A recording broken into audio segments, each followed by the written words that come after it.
Hey, oh. Hey, Lurka, how you doing?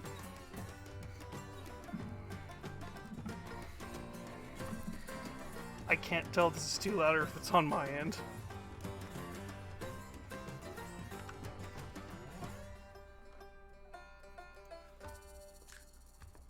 It's just on my end. Well, how you doing? Hey, game. Hey.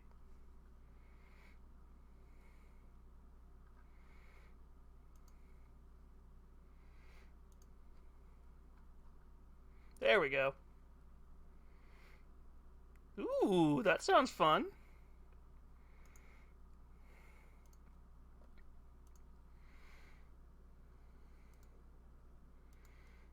Okay.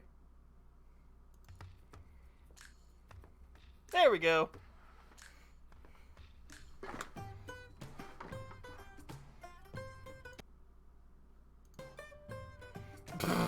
I can't break.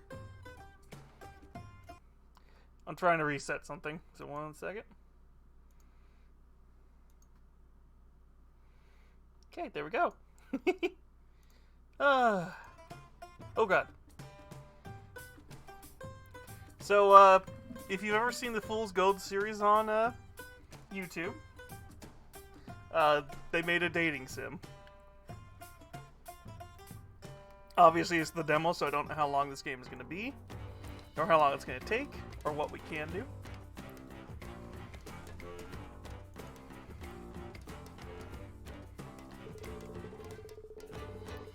Our adventure starts with the sun angrily beating down on you.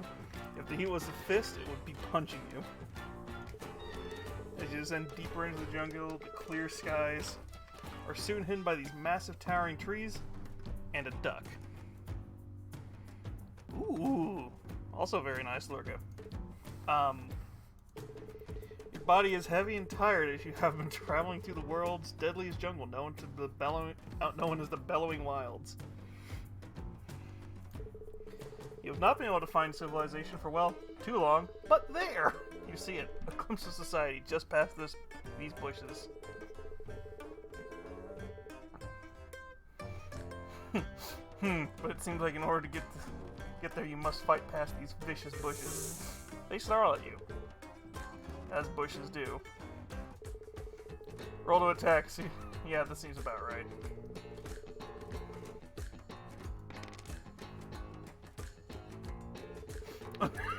Oh my god. Yeah, it's a critical fail.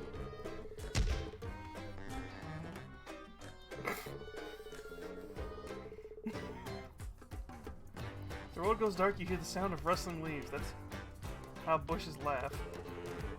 Wake up on the other side of the bushes. Somehow lucky the bushes seem to be sleepy. You decide it's best to move and forget about this. Finally, you see what looks to be a village.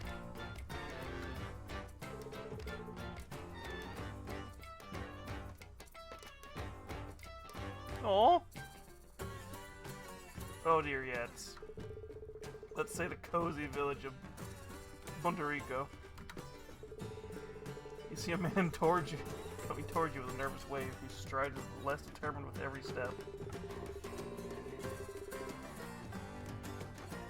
Fuck, I forgot what voice she gave her,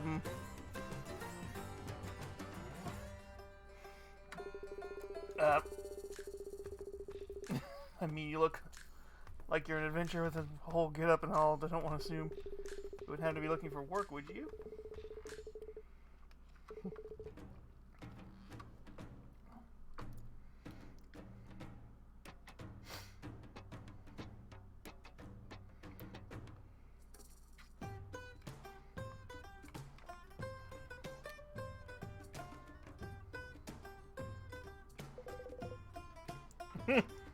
Yo, so what's the job? Hello? Jack is currently vibrating anxiously. Tap his shoulder. People don't usually, I mean, I don't... Aww. Considering I know your backstory, Jack. Okay, is the music loud or is it just me?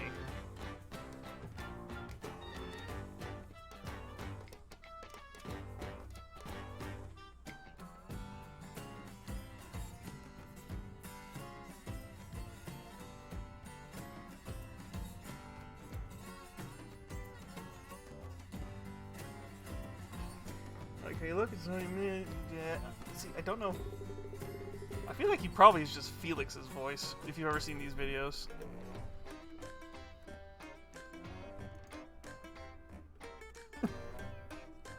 What?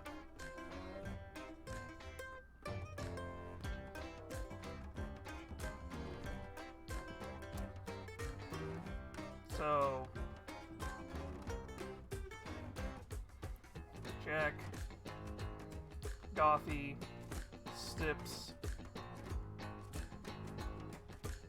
I hate the fact that I forgot her name. The fashion girl who's also a magical girl. Actually, that could be Sibs too.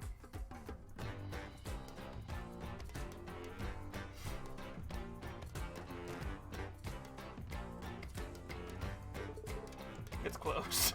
Aww. Nobody seems to be here. Smells funky though. Nobody seems to be here. Nobody seems to be here.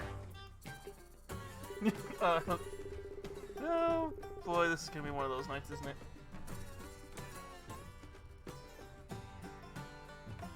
Sorry, if you really hear something, I gotta take a moment to calm myself down. Even if that means sometimes I run away.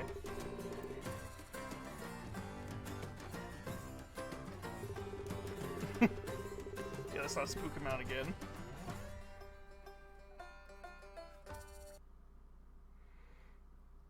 Sorry, it's just a little loud. I'm pretty sure it's loud for you guys. Minor chance of death, but with great rewards, meaning gold. I'm talking about gold. What say you, adventure? Do you wish to venture into the dark depths of a danger and become a legend? Book at drunken karaoke bars? Nailed it.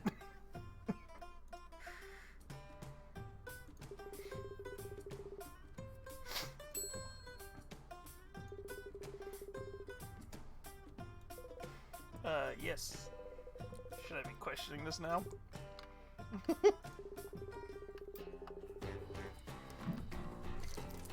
I wish I could get Dingo's mannerisms down because I would love to do. I think I could do a decent job with those. So, the quest.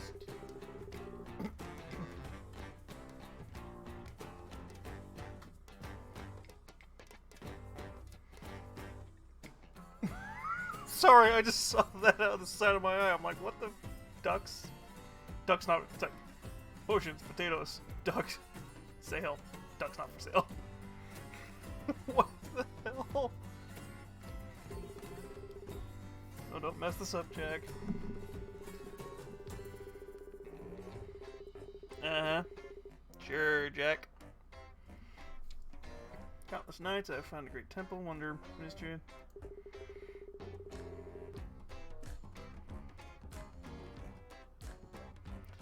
Oh my god, I'm just trying to pull something up so I can see something.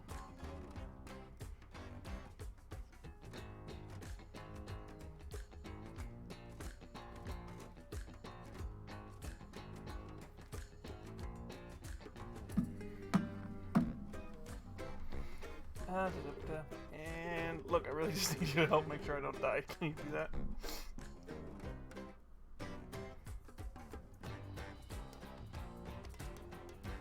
Do we go for a bluff?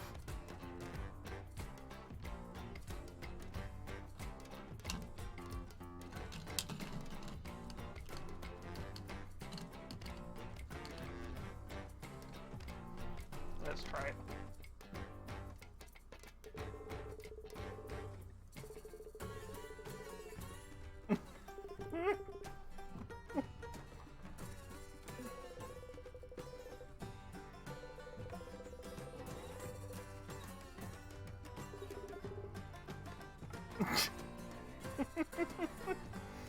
Oh, God.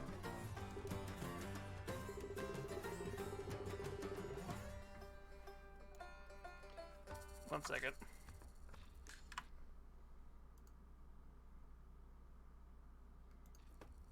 Much better. It was loud for me. Great, first you're gonna need to grab some supplies. Supplies? My sword is all we need, my dude. Swords are great, but I'd also like to keep our limbs intact to swing it. Yeah, I'm not from One Piece. Doesn't even give you time to answer. It's like, nope.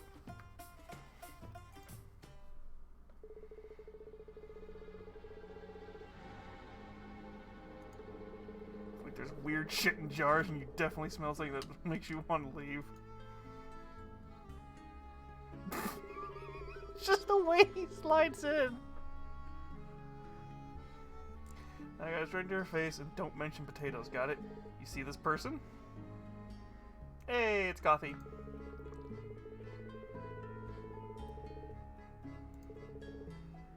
Makes you hungry? Oh, who's these? I can remember how old Gothy's voice is. Oh my god, I totally forgot to ask you what your name was.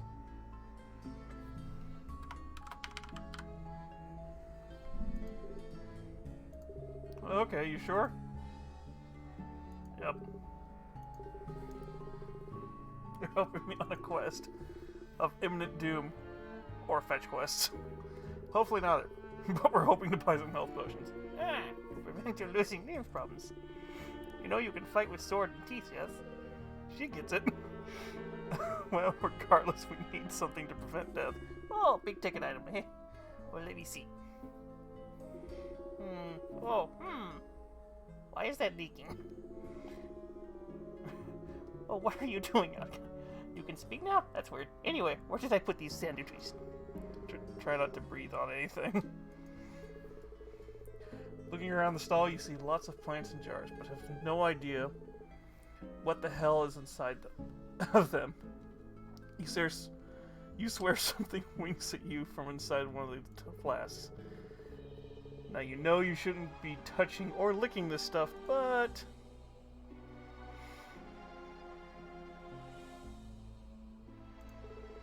You stand completely still as that truly seems like the best option here. So, what shitty arena fights? Randy. Oh, thank the gods. All I need for payment is bloodjack. What? But you got some earlier. Got to meet about time. Tough times out here. Okay. Now if I pass out, just make sure not to leave me here with her, okay? Alright.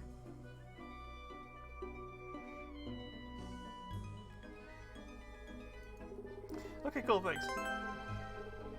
You acquire a health potion.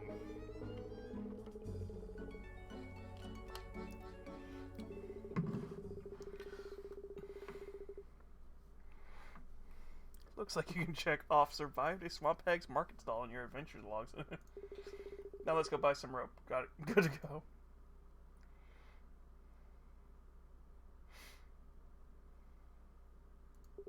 Yeah, let's just say you're not the only adventurer who has a hard time in the jungle. So, ready?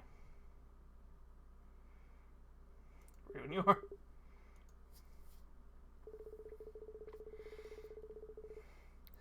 I don't remember, it's Arena. I can't remember how her voice goes either.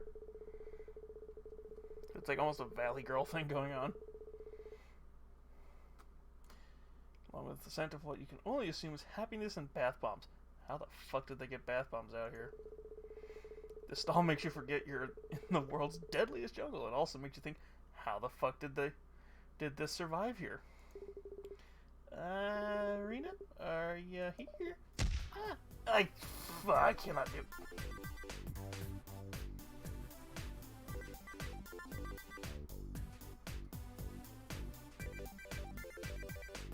What? Oops, my bad. Oh, fuck no. You do that every time, Arena. You gotta keep you on your toes. You know my default state is anxiously vibrating into other planes of existence. That's accurate. Alright. It's all good and fun. So what do you need? Who is this? Oh, person. Alright, this is Nami, their new adventure, blah blah blah blah blah, Bundarico. Who mind you survived Gothy's stall? Oh, survived your first quest, huh?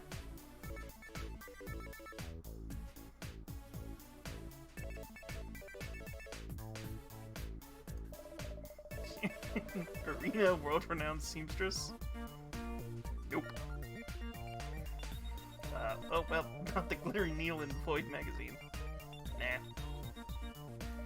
Yes, of course, Arena's Drakini, the woman with the sparkly touch. From the new Dragon newspaper? I feel like you're making these things up. Shush. Well, absolutely not. Fine then. I gotta do a proper introduction. I'm Arena's Drakini, the #1 most fashionable I can't talk. Extravagant and talented magical girl. Fashion designer in the Bellowing Wilds.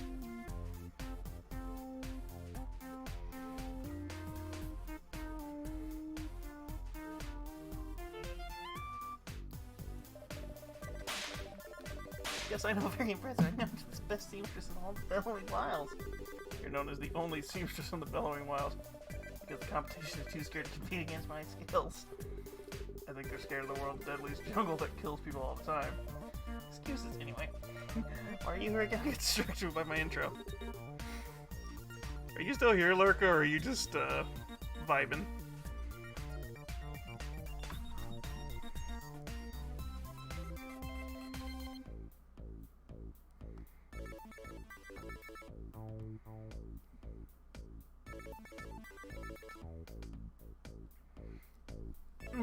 Sorry, something popped up. Yay!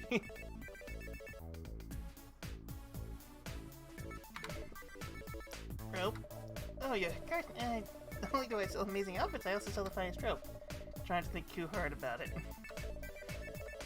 Your friend... Fashion lesson.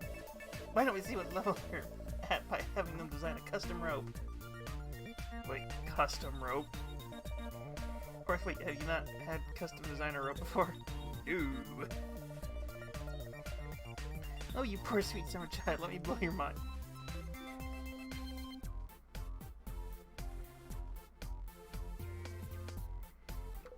Okay. Great, now what materials do you want this rope to be made out of? I'll make sure the rope turns heads, so pick... First things first, what should the rope be made of? Pick what speaks to you.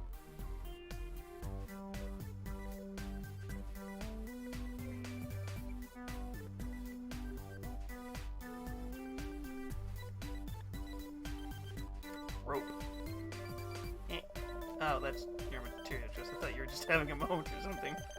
But yes, rope. R-O-P-E, that's what we're making here. Okay, I'll just put down basics since I can see where this is going. Now what should the color be? Sparkles. You get it, it sparkles and shines into the eyes of your foes or whatever. The rope isn't used like that. Shush, we are creating. Yeah, there we go. Sorry, look, I clicked the spark. Sorry. Embellishments B.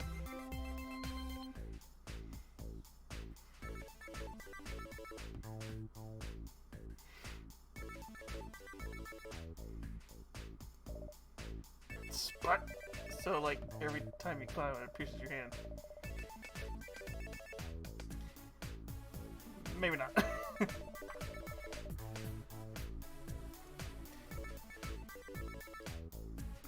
Sequins? Absolutely, here they go.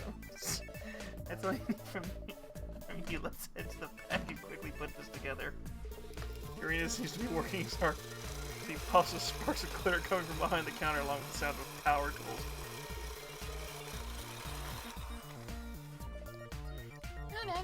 I can't fucking do this voice. That was quick. Thanks for remembering. Oh. What? What? Yeah, sorry about that. What was all that noise and glitter? Oh, I just got distracted and touched up something I've been working on for the ball. But yeah, bummer.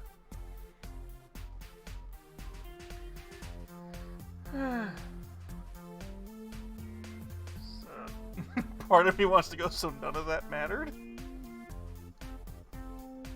Bummer. I mean, I can't let a new fan down, so why don't we do this?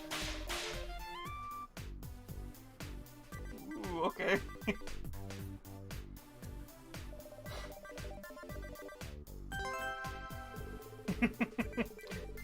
You got an IOU from Arena. I wonder what you'll use it for.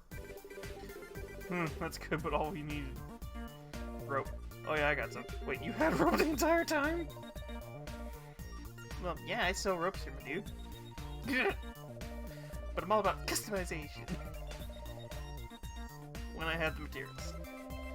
At least we got the overall good experience out of it. Depends on your definition of good. How much for the rope? 20 gold pieces.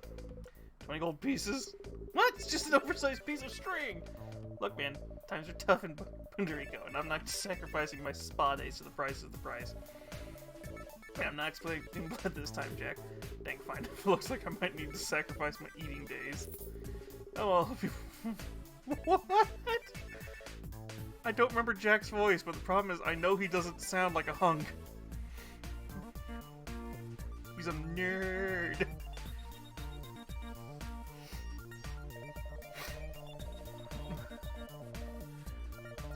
Swear to God, I would not be surprised if it's the best and the best anyways. Pleasure doing business with you. Good luck on your whatever you're doing. You acquire a Rhenus rope along with a bunch of glitter on your skin. That's gonna be a bitch to get off. Oh, and there's a reason why I've been meaning to use a glitter bomb on somebody. That's 2 down, just 1 to go. Oh god. Jack seems sweatier than usual, which is quite the feat. You're not looking so good, Jack. Kinda sweating all over the place, more than usual. Oh, it's nothing, just so great adventure here. Here's your final task of the day. I need you to go to that red antique stall over there and get something for me. Wait, you're not coming? Well, I'm kinda tired and it's getting late. It's the middle of the day. Well, you see, Jack. Okay, alright, this market stall over there is owned by a guy named Sips, who kinda stole something from me. Tried to get it back, but he scares me.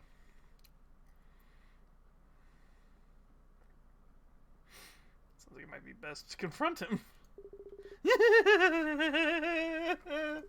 No. What I need you to do is get him away from his stall with a distraction. That will give you enough time to search his tent and take back what is stolen from me. Just try not to piss him off too much.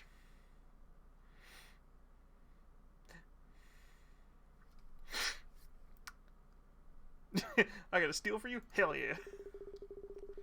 Great, and looks like it's not stealing if he's the one who stole it from me. Well, thief who steals from thief has 1,000 years forgiveness.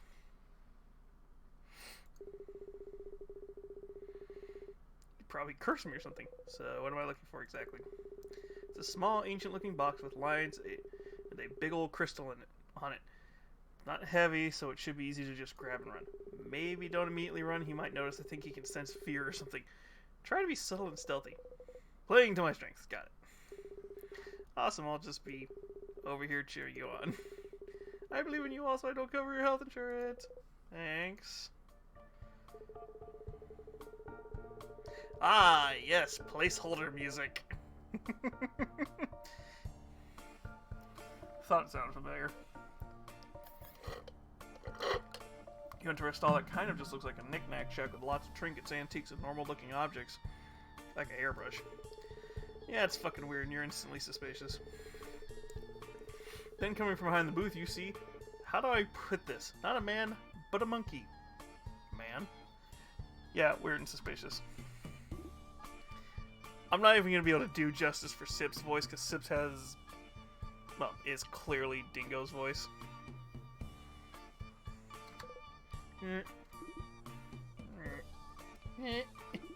What the fuck are you staring at? No, I can't do the meme. God damn it.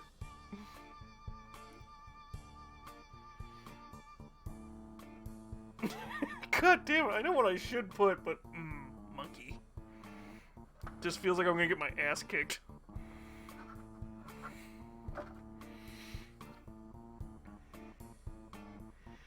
And he doesn't like people commenting on his hand. I know that. Holy shit, a talking monkey. It's gotta be holy shit, a talking monkey. Alright, but either you get out of here or I'll break your legs and use your broken body as a display shelf. That's an option.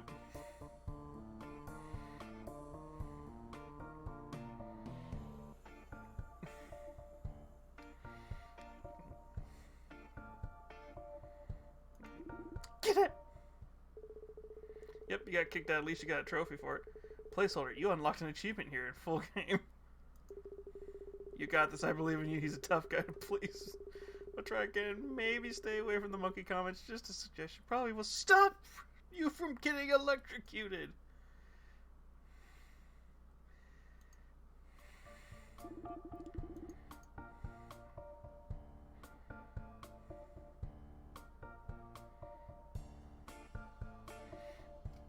No, I don't want to get my ass kicked. I'm going to die.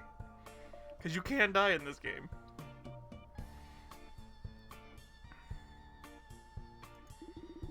Talking monkey. This is the bellowing mouse. There's a lot of weird shit here. So, best shut your mouth and stay alive, which you are very close to failing if you keep up the gawking.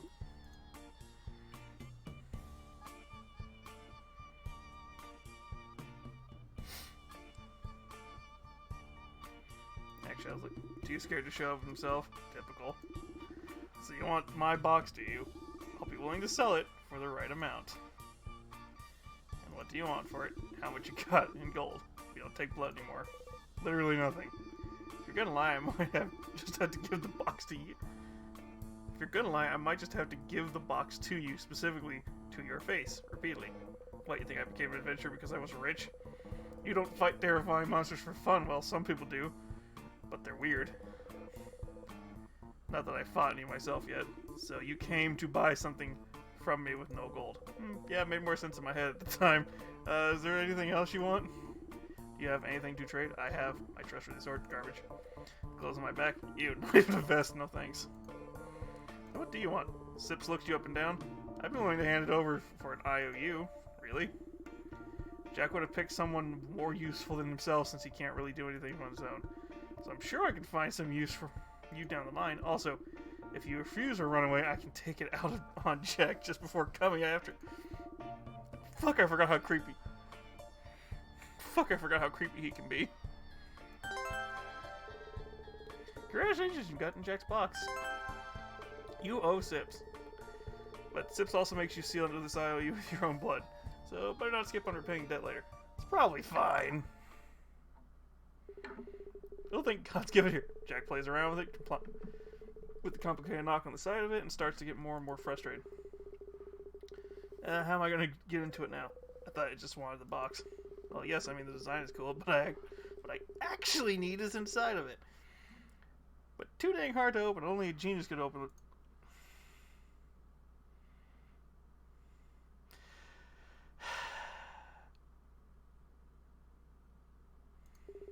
I know it's... I know you... You know what? I'm already living on the edge today, so go for it. I've got nothing to lose. If I had to guess, you probably need to line up the two dials with the two lines in the center.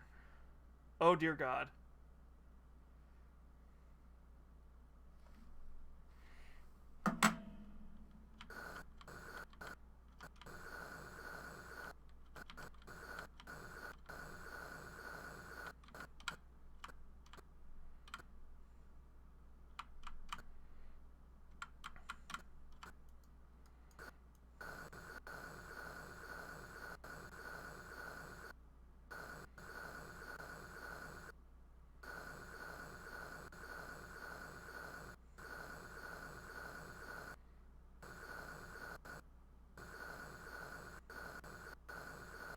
Oh, this is gonna be complicated.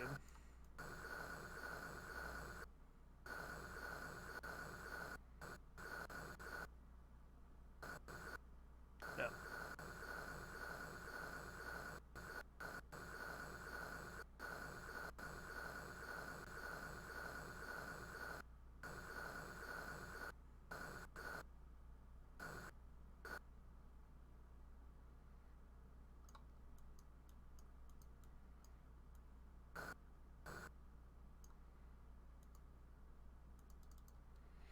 Okay, what is off?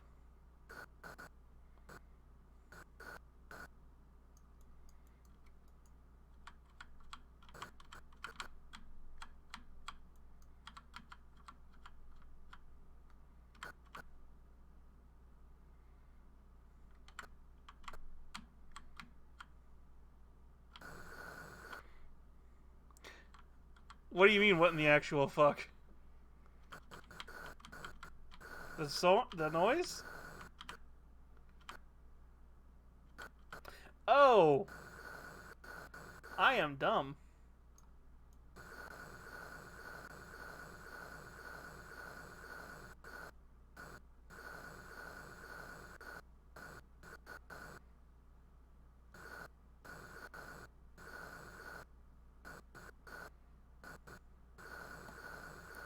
Where?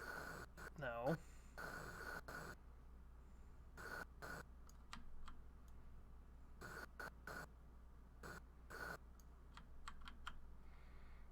No to the... Well, that's the problem. It's like...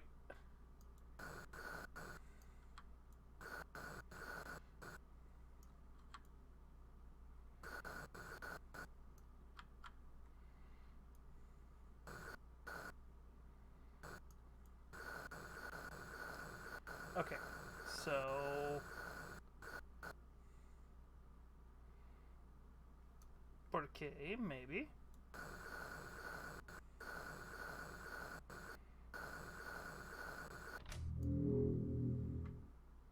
And you just brute force it. The box goes open, revealing...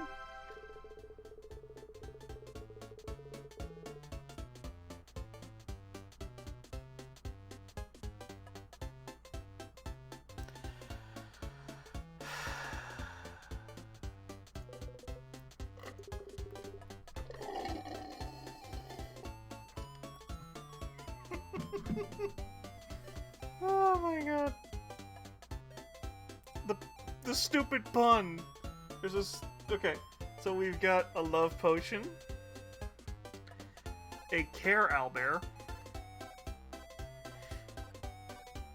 just a cute little I'm a dragon in Dragonloaf. I almost died to get these. Yep, like a true hero, thank you. These bad boys are priceless and damn near impossible to find in the billowing one. Glittery stickers. Why would you ever need glittery stickers? These stickers have saved my life on many occasions. Never underestimate the power of being overly prepared for something, every possible scenario. I feel like I'm in a fever dream. Don't we all? Same. Anyway, now that we have everything we need, we can make our way to the ruined temple. Oh, Jack. I'll just be in the market double-checking everything as I let you know. Cool, thanks. Well, you did it. You started your life as an adventurer, braved through the world's deadliest jungle, and found the town of Bunderico. You even met some interesting individuals, but no clues on if any of them wrote the letter. The whole reason you came to Bunderico in the first place, or even knew about the backwater town, sealed in the envelope with a brochure for the Bunderico Ball. I'm sorry, what? What is this? What? I'm queasy upon reading them. A letter that magically is sent to someone's true love, and that person is you. You still can't believe it. You're going to find the love of your life here. Hell, maybe you already met them. First things first. Not starving would be good to die before meeting your true love. Plus, you need gold to buy an outfit for the Bunderico Ball if you want to look nice. Whoever sent that letter. It's up to you to find who the mysterious sender is and not die before you do. Hey, thanks for Wow, really?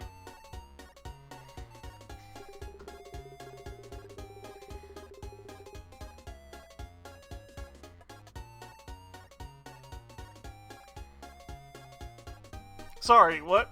What? Sorry to let me read that again. At this time, there's not a ton of we have to see, and I know you'd love to know why. Yes, I would actually. Sorry, my brain just went. What?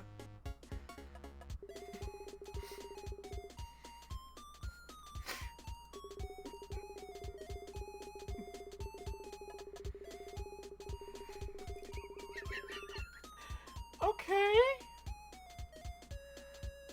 What? Okay. I thought this was gonna be a longer demo, but okay.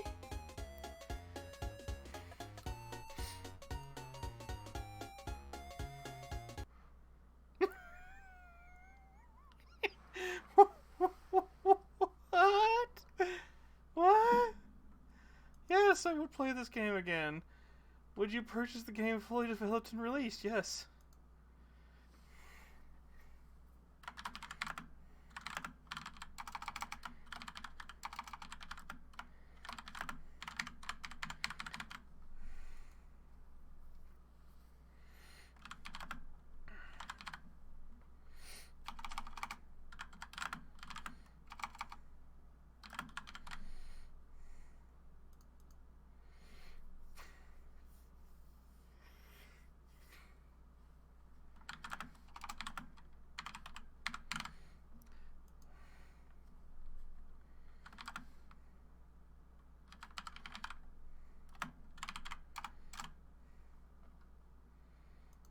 Yes. Would you? Yes. It's a basic one. Sorry, I'm trying to fill this sheet out because it popped up and I'm just like, I think we're going to start another game. I just wanted to finish this real quick. Overall, yes. How familiar with it? I supported their Kickstarter and have the giant Tarrasque.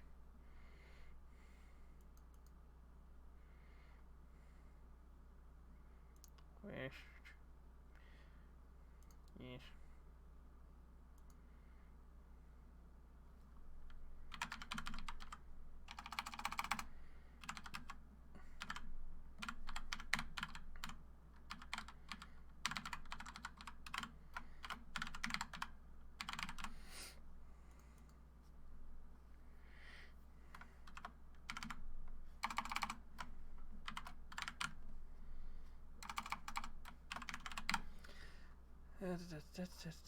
And submit.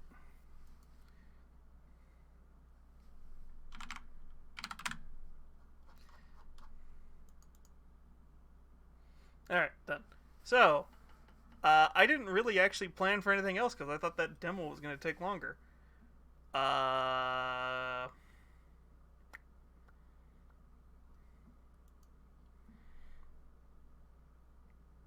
Anyone got any ideas? Anyone?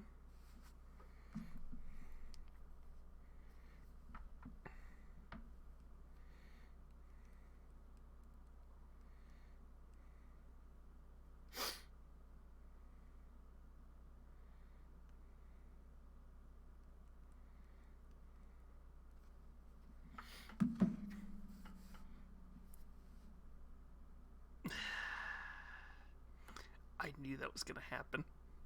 I knew that was going to get asked for. God damn it. I don't know if we're going to have time to finish it, but we'll try.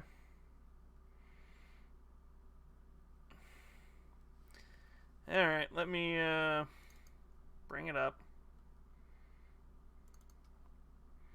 And then let me edit this.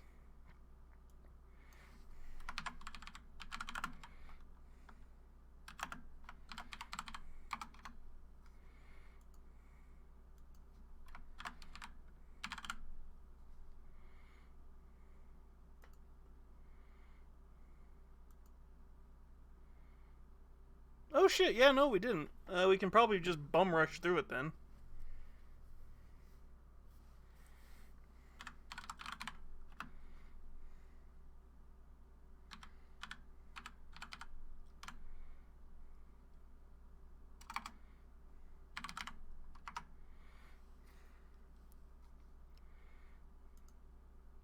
Okay, so that's updated.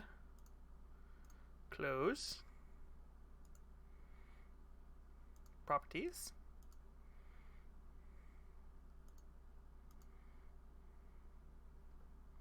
Hooked on you.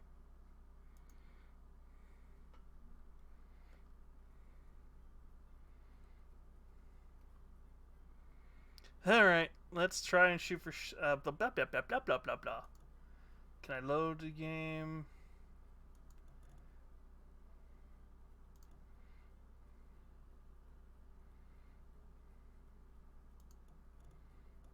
Does it have all my stuff?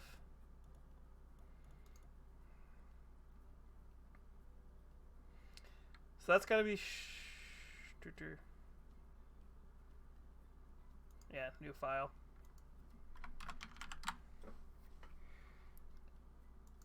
Why is the game so quiet? Can you hear the game?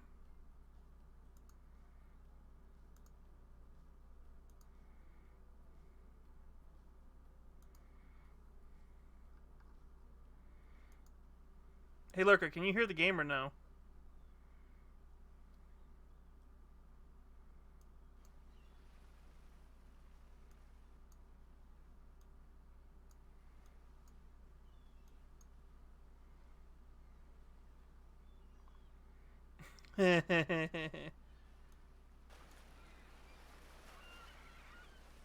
Is it really just that quiet?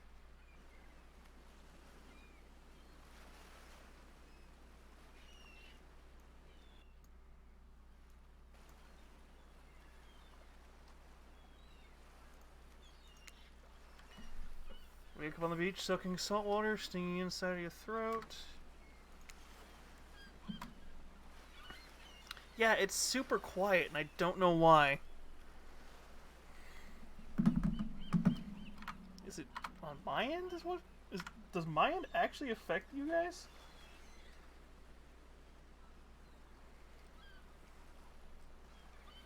Apparently, no, it doesn't.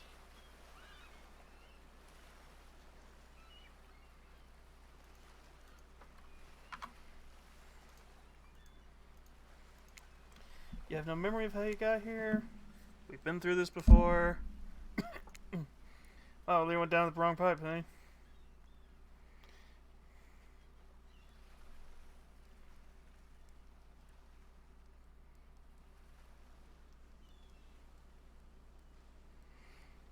Okay, let me get...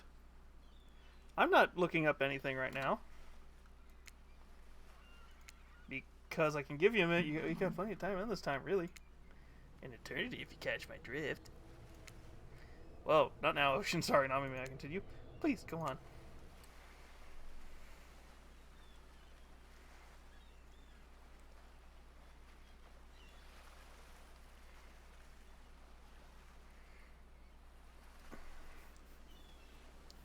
There we go.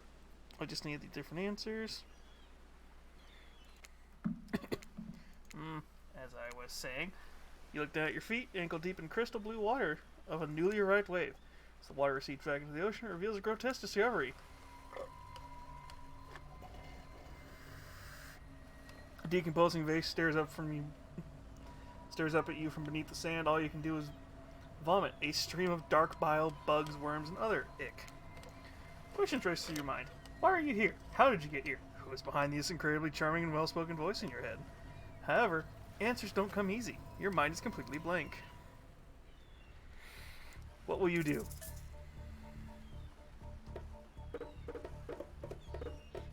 Dig up that face. You brush the sand away from the half-buried human head embedded in the ground before you.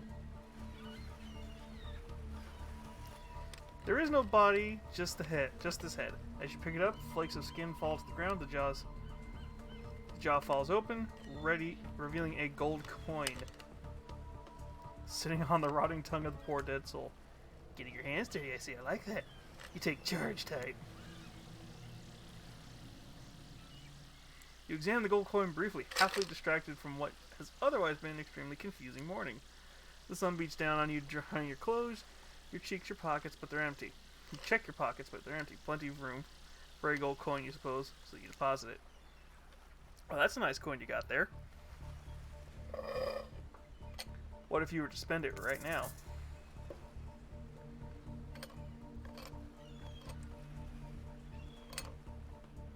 Why not? Why not?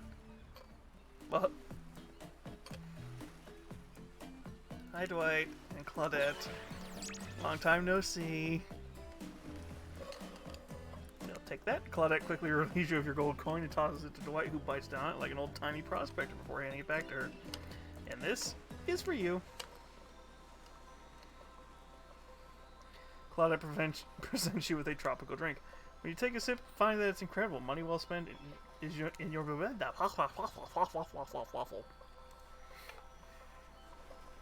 But I guess, could somebody maybe design the next one of these dating sims to be all-inclusive? It really takes the fun out of fantasy vacation if you're watching your wallet the entire time. Think of a delicious drink. Make sure the drink is quite delicious. You're welcome. Did someone just thank us? Go with it, Dwight. It's normal to be thanked for doing a good job, trust me on this one. Your mind doesn't have a chance to linger any longer in the current situation as you feel something bump into your foot. Wilson! When you look down, you find a volleyball sitting in the sand next to you. You stare down, a frozen voice calls from behind you. It'll help, please. You turn around and you see what's waiting for you. Your jaw's just about to hit the ground. We already got your ending. Maybe sometime soon. We're doing you tonight.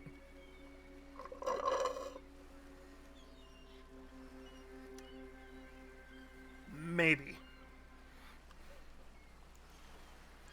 4 gorgeous monsters stand halfway between you and a well-tended volleyball court.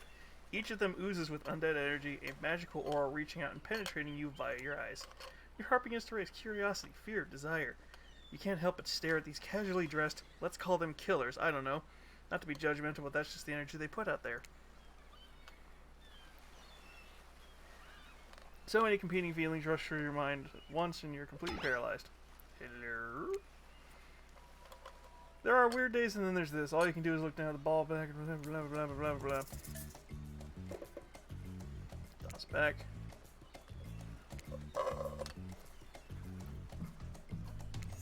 Not bad, stranger.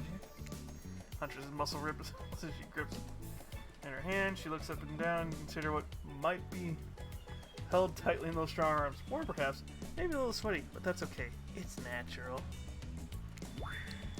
Try hard, much black. They're speaking directly to you, but you still can't bring yourself to reply. You're entranced. When you snap out of it, you realize that everyone has gone back to the volleyball court. Alone again, you look across the beach at these strange residents who casually bat a volleyball back and forth. Don't be scared, Nami. You were made for this. Well, Jesus, the spooky ocean says not to be scared. I'm sure it's all going to work out.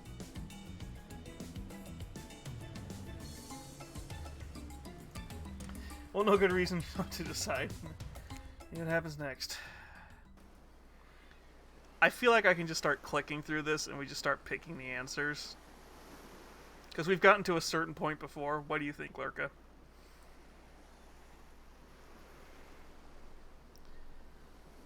Maybe. You derailed the game just by showing up. Hey, don't worry, it's just games. Since that is. Besides, you seem a lot more interesting than seeing the game. What's your deal? What brings you here? You mean that you're here to do more than distract you from total domination?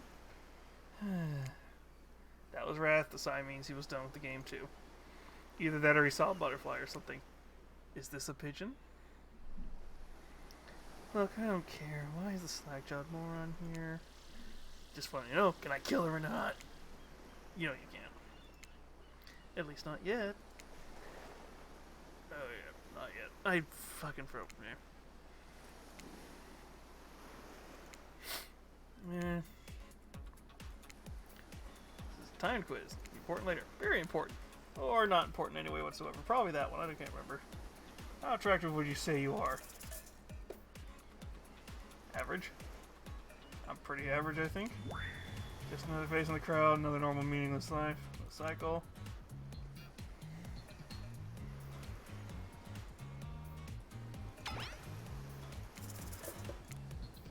Fly for sure.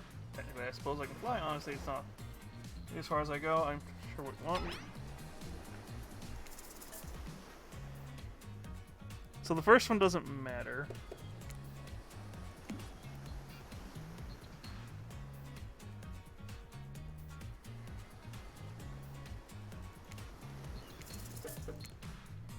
Definitely a cat. But why is everyone looking at me? You think just because I'm the typical cute goth girl I have some specific love for things cat, more specifically black cats? Well, I do, but you can all go to hell anyway. What's your favorite color?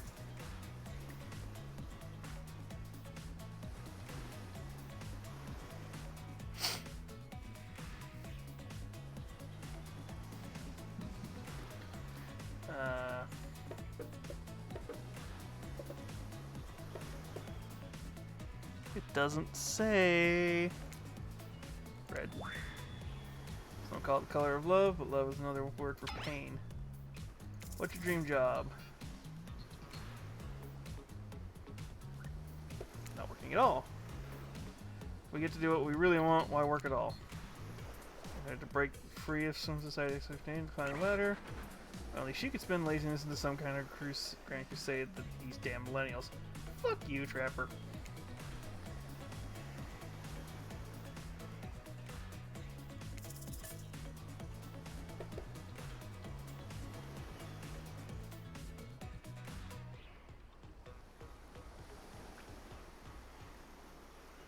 Sorry, I was making sure it doesn't really matter. Chocolate. My favorite is pain. Same. Same. Mine is vanilla swirled with pain. I think mint chip is the greatest flavor ever conceived myself, but enough ice cream. Am I right? Hold on a second, that reminds me, I'm always right. I am right, always. It's a lesson you should learn before we go too much further. Do you want to pick up mint chip? We're teaching lessons now, narrator. You have to go kill or be killed is the rule on the island, even for faceless voices. Tell me what's the best flavor of ice cream. Chocolate. You got a reading comprehension. I told you to pick mint chip. You almost bought yourself a game over there, buddy. That's right. I can end your life in a room. Uh-huh. Chip. Best flavor is mint chip. So obedient. I think I'm gonna do just fine. Anywho. Now, you know, I really feel like I could have just pushed it my luck and been like, nope, chocolate. Fuck you. Kill me. Do it. I'm Trapper. I pretty much run things around here. I'm the smartest, richest, and strongest person on this whole island. I don't like losers, if you know what losers is. Hi, I'm Wraith. I'm nothing like everyone else. Nice. Little big dumb idiots. I am what's up? I'm Spirit. I don't like most things. I don't really hate most things either. It's not worth my time, but things I do hate, I really hate, you know? Based on Furry's personal... She's like she's downright murdered by society. She hates it so much. No. Who would have guessed?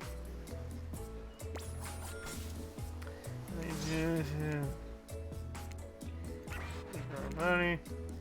20,000 times I'm dead, but I'm not a literal ghost. I just created a trail of fog. I'm not made of it. Whatever, fog body. That's not nice.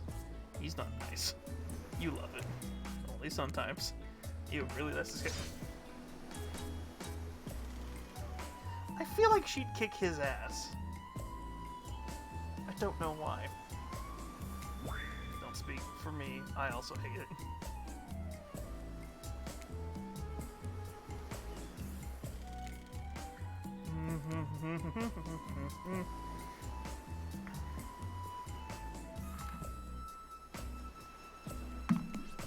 Well, for once I actually agree with Meathead. I say we go to my aunt's massive boat dock nearby. I'll give everyone a taste of true luxury and power. Wraith rolls his eyes. Don't mind him, he just takes fun and happiness. No, I hate the endless soul-crushing pursuit of wealth, the way it's flaunted needlessly.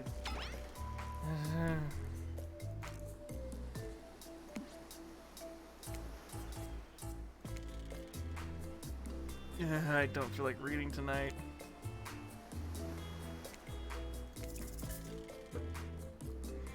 The lounge. Check out the lounge. Kick up your feet, look at over the ocean, relax on your own terms. Who would want anything else? Dry, comfortable, enjoying, cool drink, and hot. Mask-wearing psychopath would finally be granted a break. Constant grind of chasing and fighting to get ahead, and then it's time to... Hold on, just for one moment. This is Dwight and Claudette, our activities coordinator. They're also the cooks, waiters, bartenders, janitors, and every other job. They're the only help remaining on the island. This place we call Murderer's Island. Huge dramatic musical flourish. I do wish it did something. None of the others survived him. Survived the interview process, I mean. Hence why we shoot you two have worked here a long time, so very long. I don't actually know how long it's been. Sorry, anyway. We will now escort you to the group of the menu of your choosing. However, in the future, we recommend waiting for us to present you with the options whenever possible. The least you can do is allow us to do our job. The most you can do is help us get off the site. Wait. Yes, pardon me. Foolish all of us. Hey, narrator. Yes, something I can help you with. Those two glide into it. Did they just start to mention something about wanting to escape? Is escape an option? Should I be trying to escape? Escape them? No. I think you're mistaken. It seemed like Dwight was asking for help to get off this island, though. Oh, right, yeah. Yes, that's true, he was, but he just meant he wants to go to the other vacation island and get away. A couple miles south of here. It's much fancier accommodations than this island. It's one of those big corporate outfits, quite exclusive. There are all these famous celebrities hang out there, very luxurious. Don't quite have the charm the island, this island has, though. Trust me, you wouldn't want to go there. With all the money that comes a lot of restrictions. You seen this bullshit too? This is where you belong. Now off you go. It's time for an activity on this island. Decisions matter, mostly. When I agree with them, not like that other island.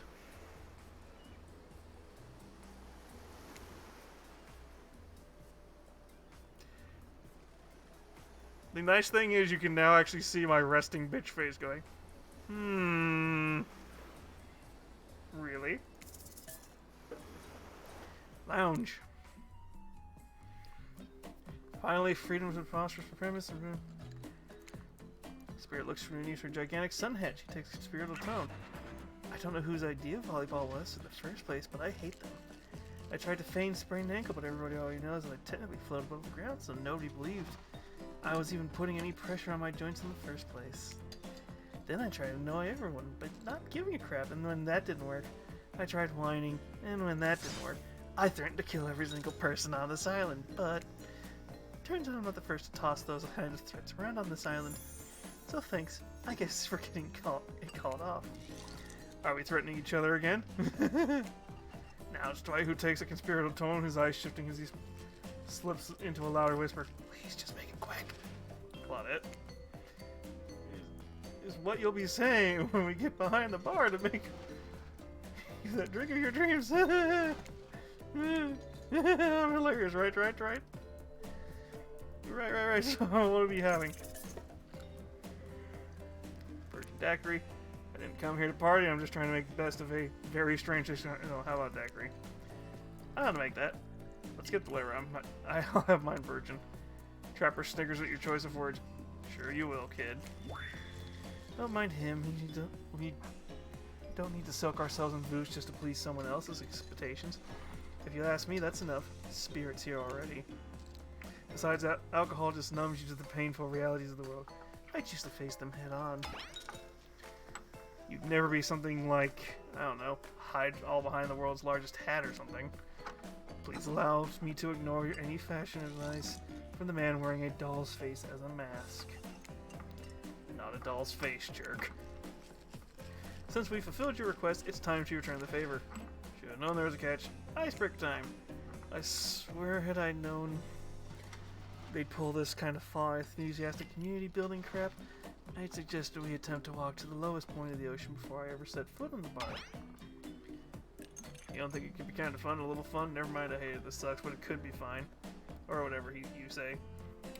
Has anyone seen my hat? I've literally never seen him in a hat. If we must make small talk, I'm at least picking a topic before we end up being forced to do some lame improv game that nerds learn at their non-sports after-school activities that I definitely never did because I'm no nerd.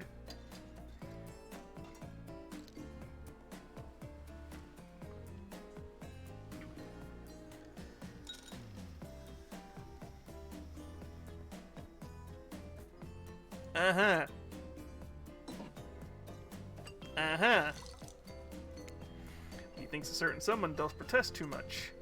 Sitting here on this beautiful sunny afternoon, warm sand beneath the cool fog beneath my severed feet.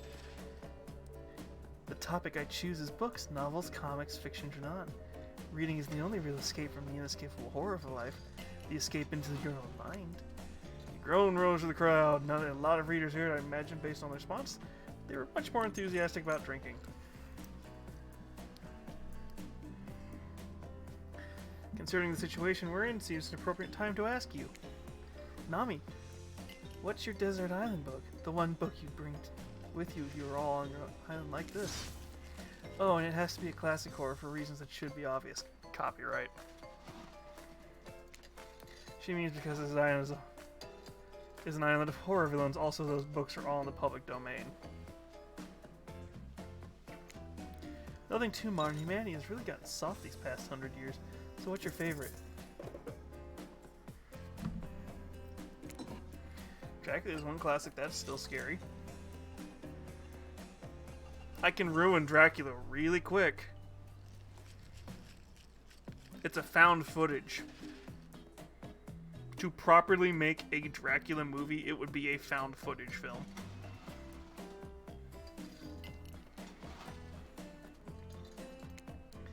To be seduced by some stranger only to learn later on they're an immortal villain. It's downright thrilling.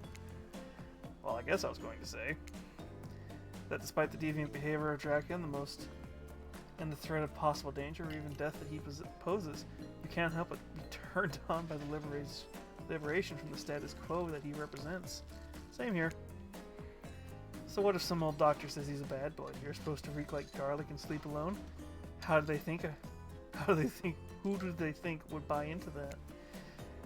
If you're going to be trapped in a nightmare that is undead life eternal, which I know a little something about, you could do a lot worse than close a castle and a lover who doesn't take shit from anyone. The scariest part of Dracula is thinking that no one will ever be quite as interesting to make love to as a vampire.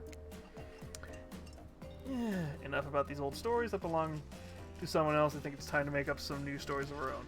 Before you know what's going on, Huntress is waving an empty vodka bottle in the air, a devilish twinkle in her eye mask covered eye.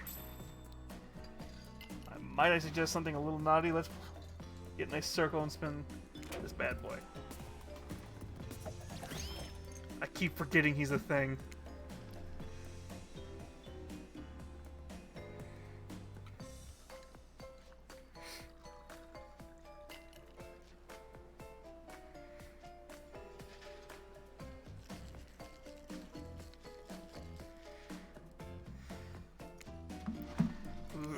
This one, prefer to beat an actor. I don't know what's the harm in finding one more person to join the circle of our game.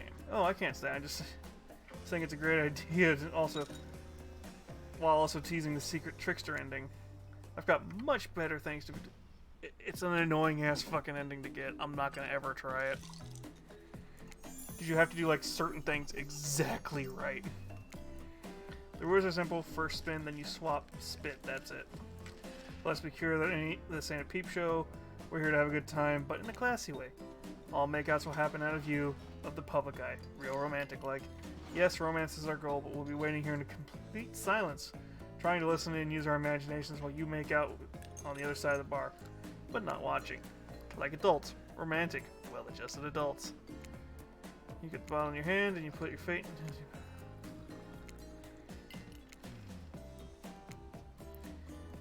we've done this before. Ooh, do tell, Lurka.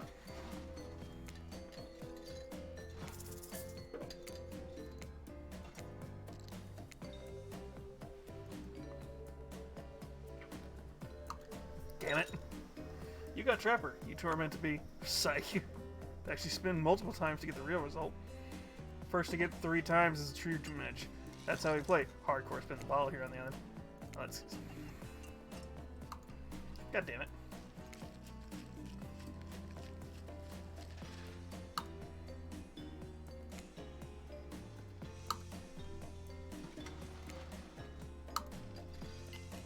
No! I don't want Trapper. God damn it. Ooh. Just this morning you were waking up on a strange beach.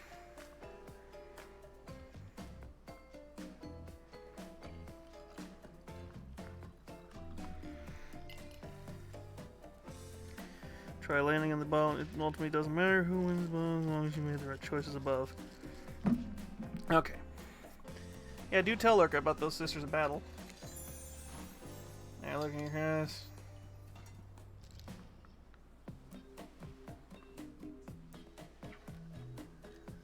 Let me guess, corn? Because there is actually a cornate sister. who's technically canon. You guys reach out.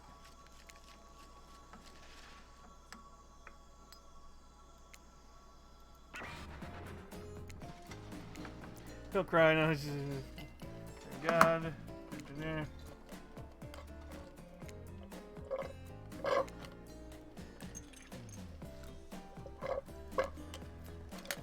You really dodged a bullet. This means you have a chance to present yourself in a bit more flattering light later, assuming you survive. I'm not ashamed to tell you that I think you're cute.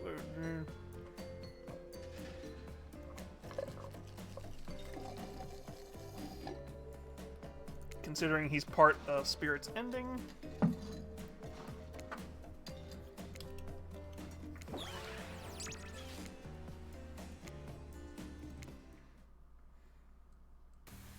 Seems like the mealtime. How quaint. You're expecting what? Capture the flag? Do you know how complicated it is to run a game like this? Much more so than sitting and talking. You arrive at the cookout area to find an assortment of picnic tables scattered around. Yes. Oh, great. Terrific. Seems everyone sit next to you. Even better is that you don't want to sit next to certain people either. To start, no one wants to sit next to Trapper. Meanwhile, he refuses to sit next to Wraith the Trickster. Oh yeah, Trickster is here, surprised. Yeah, well, don't call him expectancer. I'm sorry, even I get nervous around crowds of killers. My whole shtick gets a little flustered. Hey there, looking for your name? They can't let them sit together. No, seriously, their arms are too big. They can't fit at the table, so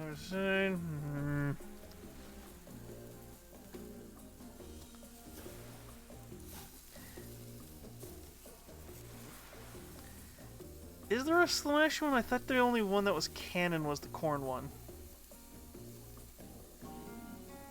Yeah, makes sense.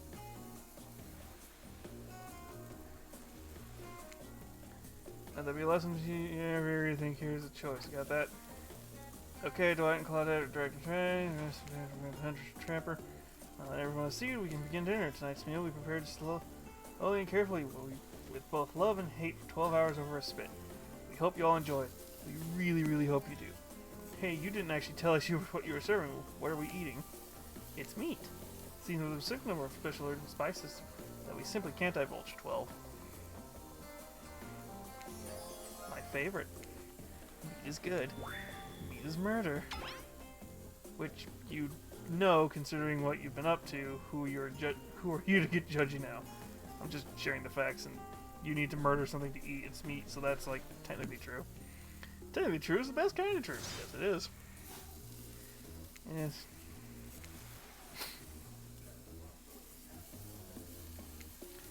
See many pigs wearing palm tree button-down shirts, you know.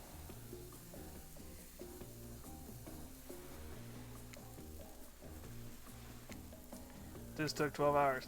And we do really literally everything on this island. Actually, there's one thing not doing, you know, carving up delectable meat. Oh my god, just get to the fucking point where I choose it.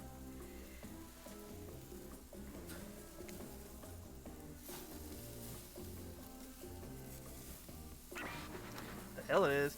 I'll show you like a tennis and you like. Please stop, please. I hate when we fight or talk. Yeah. That's right. Great. Instead of slicing it up, you can club it. Second death. You know, it looks like they once argued it was the most effective weapon for 72 hours, straight hours.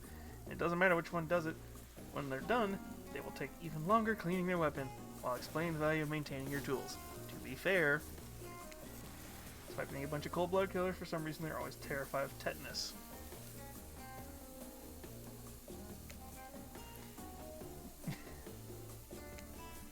It's one idea. We hate for it to get cold. We hated it. He hated when it got cold. Here's a machete, freshly sharpened. Blah blah blah blah blah blah. Just ready.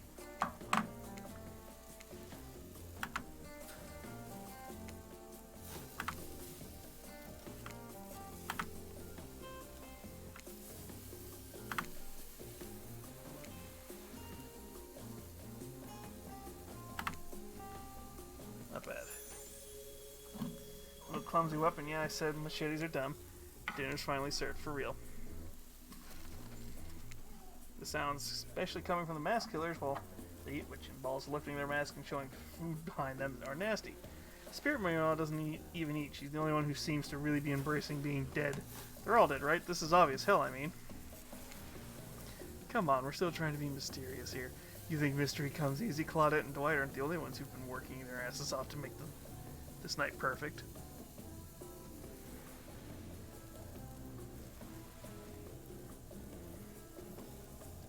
Yeah, I thought Mariella... I thought she was a corn. I thought she fell to corn. I didn't think she fell to Slaanesh.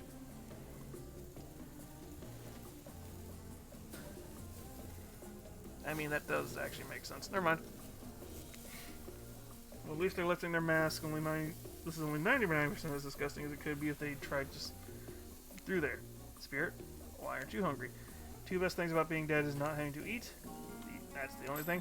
Think about number 2 is no number 2. One less thing to think about in the afterlife. Even if I wanted to eat, I have no idea what would actually follow.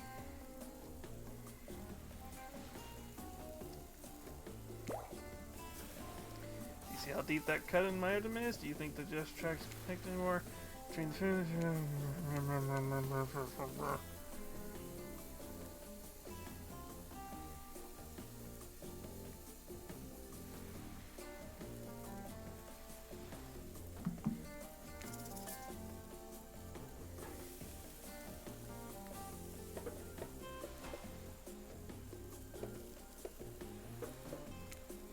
Actually, it's not the food of the company, it's just super... I look when I eat. Just pretending to be grossed out by dinner so I'd have an excuse not to chew in front of everyone. Sorry. Gross. But try to relax and not worry what everyone else thinks. It's so important to always remember people are watching you, judging you, definitely not ignoring you, right? Guys, is anyone listening to me? Typically a group that includes one is not...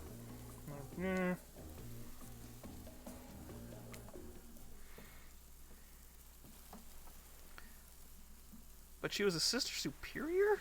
I thought she was a lower rank. Not a physician, so please don't take this as medical advice, but I'm pretty sure you need to eat to stay alive. Oh hey, it's me again. Your friend, mentor, and guide, narrator to the narrator. The Ocean. Not sure how I feel about that characterization, but all out. I brought you here and I might be the only one who can help you now. There's only one thing you must do to survive. You have to figure out why you're really here. No one can tell you, not unless you follow the right path, or at least a right path. There's too many of those to count. Hopefully you picked at least one of them, because there are even more wrong paths. Many of them lead to your demise. Others lead to something even worse. Starting scenes over and having to fast forward back to when you were alright. This place holds many secrets, even from itself. But the one thing that truly matters can only be learned if you answer the most important question. Why are you here? Why are you here? Answer that and you'll learn the truth. The ultimate truth. Big mysterious, I gotta give it to this Ocean character. That's some quality early game storytelling. Hold on, I'm back. One more piece of advice. You made many choices by now. Some I liked, some of them I did not. It's in your best interest to make more choices that I like. To be fair, your ending is to just get every single good ending. Wake up to find Spirit holding your limp body, gingerly pouring cool water into your mouth.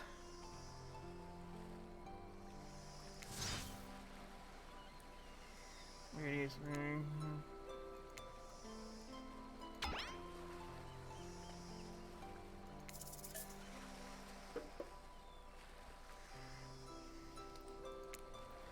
Anywhere, maybe it's Spirit's words, maybe it's the ocean's. But you suddenly feel connected to Spirit's words.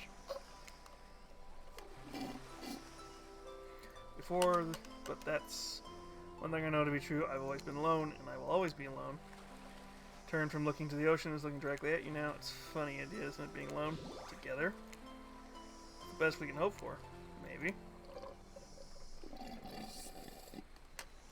Or maybe it's too much hope for. Maybe it's impossible to pretend we know nothing.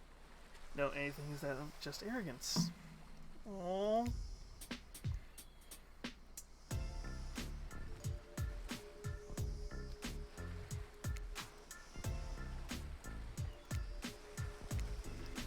Spirit looks to see if there's anything else on the beach. She's convinced that it's only you two. She continues. There's a dragon that lives inside me. I've always known, but I've tried to ignore it. When I couldn't ignore it, I tried to push it down. I'm so stupid. You're not stupid. That sounds badass, right? But I didn't let it out. Then, you know, chop chop, and now the dragon is pretty much a one-track revenge beast. But enough about me. What's inside you, stranger? I'd kill to have a dragon. Maybe not the best choice of words. I mean, Dragon sounds awesome, honestly, though I don't feel like I've ever anything just at all. Just darkness, never-ending darkness. And here I thought Spirit was the biggest goth on the island until you arrived. Perhaps I could light the torch and search through the darkness. Just as things starting to really heat up for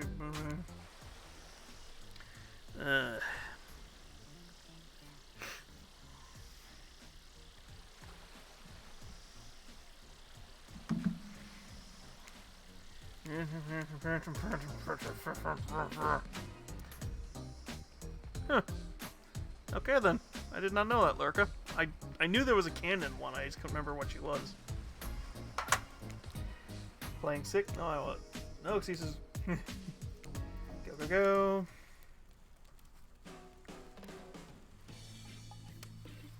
Once everyone has gathered at the fire pit, Dwight and Claudette quickly make an announcement. We're not going to blame anyone in particular, but someone, and we're not going to say who, so don't worry, you, hasn't been sticking to the schedule. That means we're behind on time, even activities. I had time for one person to share a spooky nighttime story. Just one story.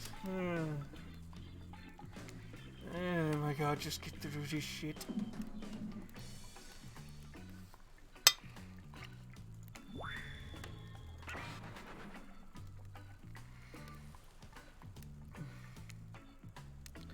Voice trembling Rez is probably it for you, but you embrace your fate. Sorry everyone, I think they're talking about me. To be honest, I still don't understand how this whole schedule thing works. I guess I lost track of time while I passed out. Been there before, even though it's taking some pressure off of me, which is an absolute dream come true.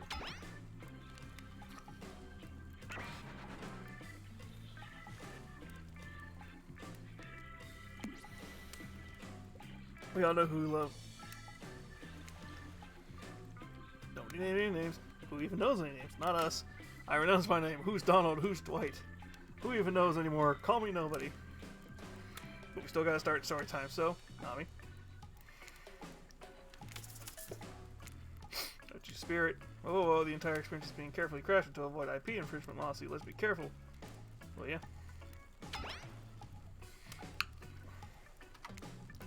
Spirit huffs dramatically, rolls her eyes. Oh my god. Chit-chat, I guess. And sit down. Hunter's eyes go red behind her mask. Both Trapper and take their seat. They know when it's not. Ahem. Hate to break it to you, but tonight's story isn't scary. It's a romance. Too late now, though. I selected and you're going to tell my story. I call it The Prisoner's Kiss. Oh, right. This is that story.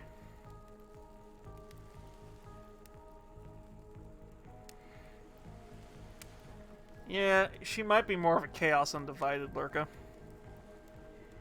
But yeah, she probably felt us Slaanesh first.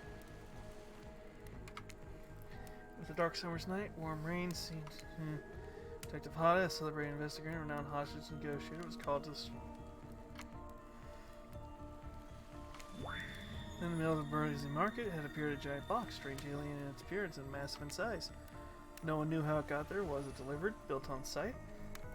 In such a busy area, how could something like this just appear? The mystery, it was as if it conjured by magic. But this was no illusion. The huge box was real, and someone was trapped inside. Spirit pauses her story to look from face to face each audience member. She has no expression, but you can tell her vibrating with energy. She's in her element. Help me, cried someone inside the box. It was a man, terrified, trapped, imprisoned, his voice trembling. But now it was even if every detective in the city were looking at this strange structure up and down, inspecting it on every side. It didn't make any sense. There was no doors, no windows, no fasteners. Seams, it was completely solid, and much too heavy to be moved by hand.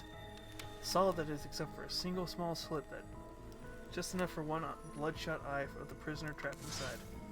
I don't know what happened. I woke up and here I was so scared. Please help me, cried the man, pleading for his life. No stranger to tense situations, Detective Hada had comforted the man.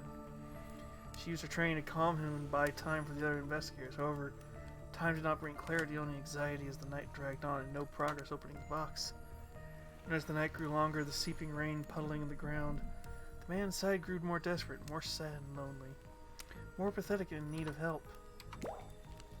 But Detective Hata had no idea at all. Powerless to save him, guilt began to weigh on her like never had before. "Don't let me die in here," the man begged. "Don't let me die alone." "Stay calm," instructed Detective Hata. "You're not alone. I'm here. Hell, half the town is here. We're all in this together, and we won't let this be the end of your story." Looking through the narrowest of passageways, Detective Hata watched her own reflection in the tear-filled eyes of this strange, sad prisoner. Together they both wept in silence and the hopelessness of the moment. "Promise?" asked the man. "Promise that I'm not alone?" "Yes," she promised, "I do." A simple pledge. She had felt an instant connection like she had never felt before. Not to her family, not to her friends, not to any of the other hostages she had worked so hard to free before. And so, when the man's eyes closed and backed away, it didn't scare Detective Hata, for she knew he would return, and he did, pressing his lips to the narrow slit in the horrible puzzle box, repeating his question again, steam flowing from his mouth as he asked, "Promise, promise that I'm not alone?" "Yes," she promised, "I do," and pressed her palms against the cold outside the box without truly knowing why. Detective Hata leaned forward and placed her own lips up to the opening and letting her breath creep into the strange structure, allowing her warm lips to fall into this man's. It was a gentle kiss, a moment of compassion. She could feel in the brief contact the beating of her heart pulsing blood through every inch of her body, matched beat for beat in this soft touch. "Thank you," said the man, no trace of fear remaining in his voice, and he backed to the way, darkness disappearing in a single moment of eerie calmness. "Get back," yelled an officer, suddenly thrusting himself between Detective Hata and the box, breaking a silence that would soon be filtered by a cacophony of whirring gears and clicking latches, a symphony of mechanical activity happening all at once. Something had triggered an unseen lever pulled, and the side of the giant box began to slide open. Detective Hata gripped her flashlight tightly and pushed forward. To the foggy interior of the giant box, her feet splashed in the puddled rainwater, her heart racing, and she swept from side to side. And that's when her eyes landed on the man, or at least landed on what should have been him. There in the corner of a box was a pile of pieces, like parts of a doll, pulled apart, or perhaps that's just how Detective Hata had to think of him in that moment to survive. A collection of segments, limbs, pieces disconnected from one another, cleanly shaven and placed in a neat pile. And atop the pile, a head, cold, pale, eyes open, lips an icy blue. Spirit stares at the fire, her own expression lifeless, and her lips blue, tears fall from her chin and soak into the sand at her feet. You're blown away by the story, and say you're not alone. Everyone looks into the fire of the sky, anywhere but its spirit. It was you who chose her, you who initiated this harrowing tale. So sad, so creepy, so sensual. She really went into great detail when it came to describing that kiss. Too much detail. Now, not really sure how to act. Dwight and Claudette are staring daggers at you. You have to do something. This game was supposed to be a lighthearted romp. Please, I said, do something. Standing without saying anything, you approach Spirit, reaching your arms around her for a hug. Her robe, hovering in the air, begins to wrap itself around you and squeeze you into her. They kind of like being hugged back, but also like being tied up. Certainly not what you expected. Instinctually, you pull yourself away, but it's an awkward moment, and you nearly fall into the fire. Spirit says nothing and floats away without such as a goodbye. You meanwhile realize everyone had just watched this truly strange interaction from the corner of their eyes. On that note, everyone decides it's time to take a break and split up for a little bit so they can all have a moment alone before bed. Everyone leaves you alone with the fire. The only thing you hear is the ocean's lapping against the shore. This is nice. A true moment of peace and tranquility that lasts for all of 7 seconds because Trickster shows up and he's blaring his latest song.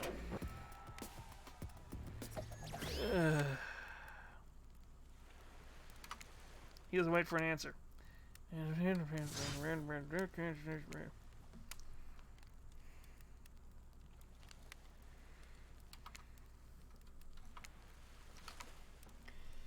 It's not that he's hard to find, it's that his ending is not worth it.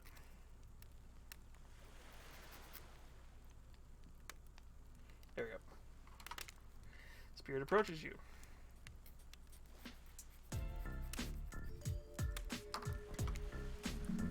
It's having an effect on you.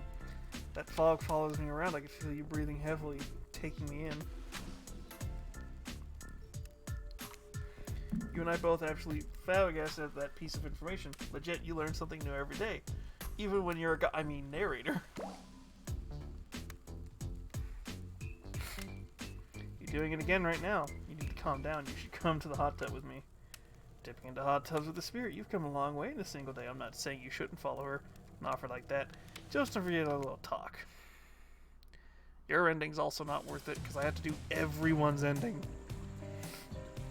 You and your storyteller friends slip into the water.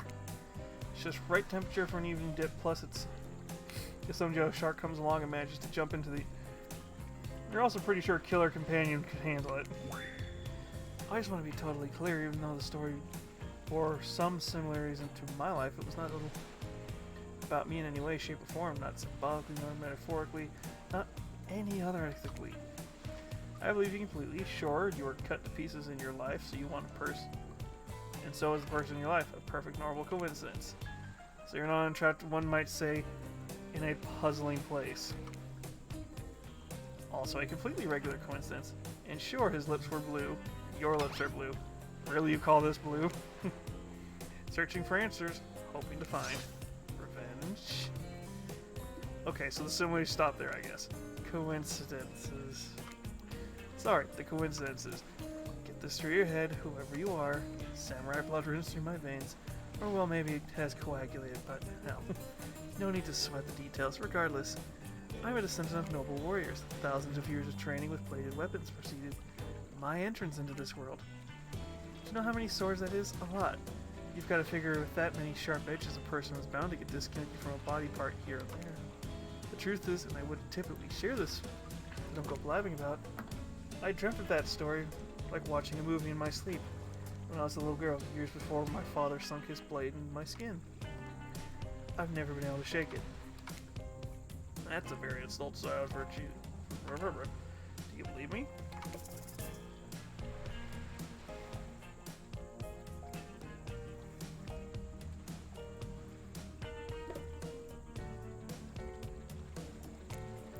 He says I believe in anything. For that matter, who cares what I think? Our beliefs are our business and no one else's. Oh, I'll take that. That's a strong take, and you've got to cultivate your own. Garden, I admire you, Mommy. Just not offering up your thoughts and your opinions to simply feed, like some of them were. Good for you, I say. Now you've got me wondering, do I believe if you believe her or not? If I know anything, trust me, I know everything. Don't I already know the answer to my own questions? Well, ocean air got me tripping. Sorry, I can't talk tonight.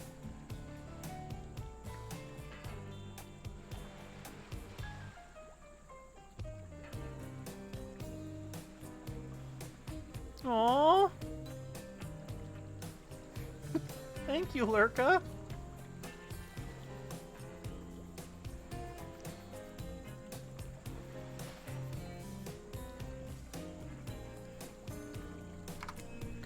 You find a certain to someone standing before you, the fresh towel, ready to dry you off.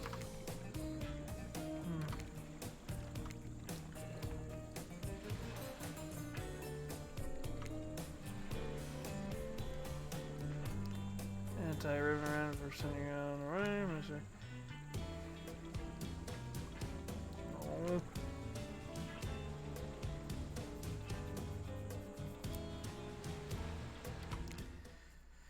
Oh my god, I forgot how long this game takes.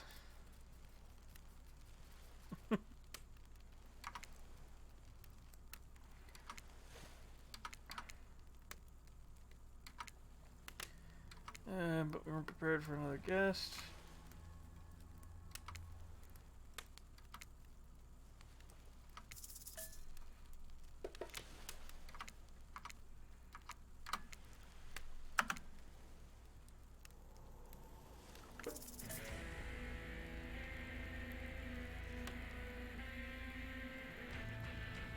Oh, these are just themes from the game.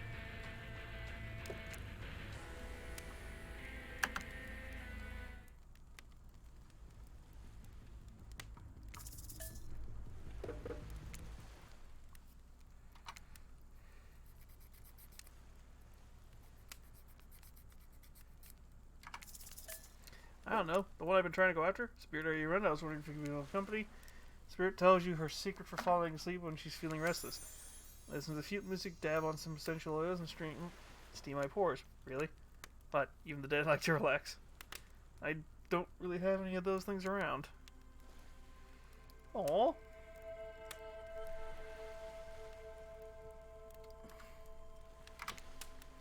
Guess you could hold on to this. It was a gift from my mother. I want it back though, and if you lose it, well, you'll get revenge on me.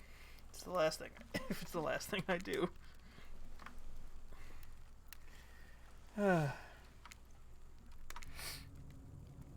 Earlier speaks to you again. It shouldn't still be as spooky as now. The human body is made of 60% water. Did you know that? Of course you did. Everyone knows that. Even amnesiac video game protagonists. Well, guess what? Drink as much as you like. You'll never get to 100%. You hear me? Don't think I don't see what you're up to. You awake suddenly to someone looming over you. Trapper is sitting beside you, sketching a portrait. Oh, you're awake. I saw you as the spirit right before bedtime. You should know they're not what they seem. Not like me, who is obviously completely and honest and trustworthy. That's the sad part. I do trust you are actually trustworthy. You're still gonna kill me, though.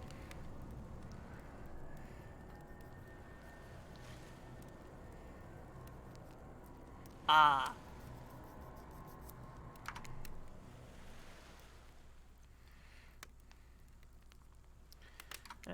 One, I do not take rejection well. Two, the first thing is very important to remember. Were you drawing me? Trapper doesn't answer. You aren't drawing stink lines radiating off me, are you? Still nothing from Trapper. Look, but I'm these guys spent time with. That will make sense.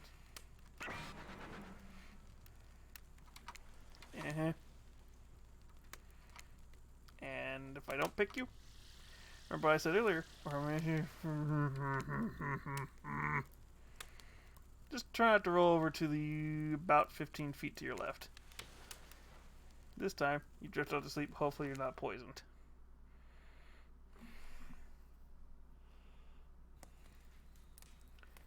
Wait a second, where are we? This isn't, oh geez, it's one of those reality show confessional rooms.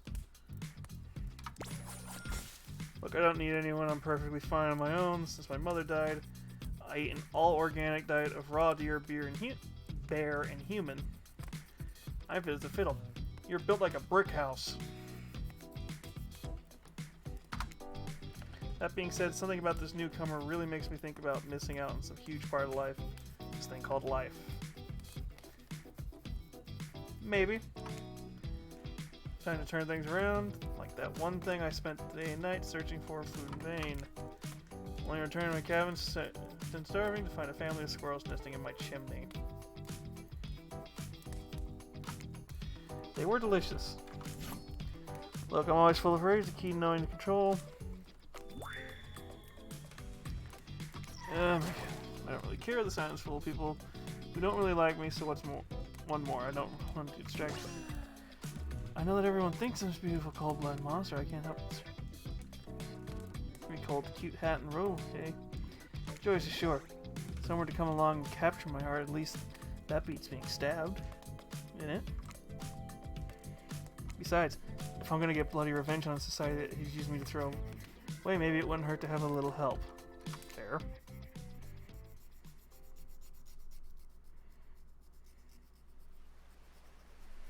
Sun is shining, there's not a cloud in the sky, and you feel great, totally well rested. You're not even suspicious of the fact that you fell asleep in a campfire but woke up several yards down the beach.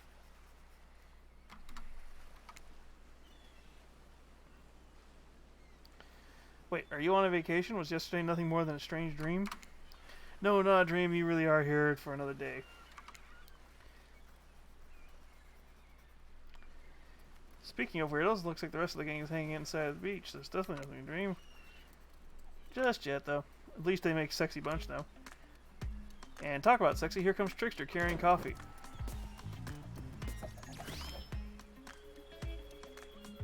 Yeah, I wouldn't trust that. Trickster seems suspiciously cheerful. I'm sure there's nothing bears behind a joyful demeanor, though. Reno's magician warned.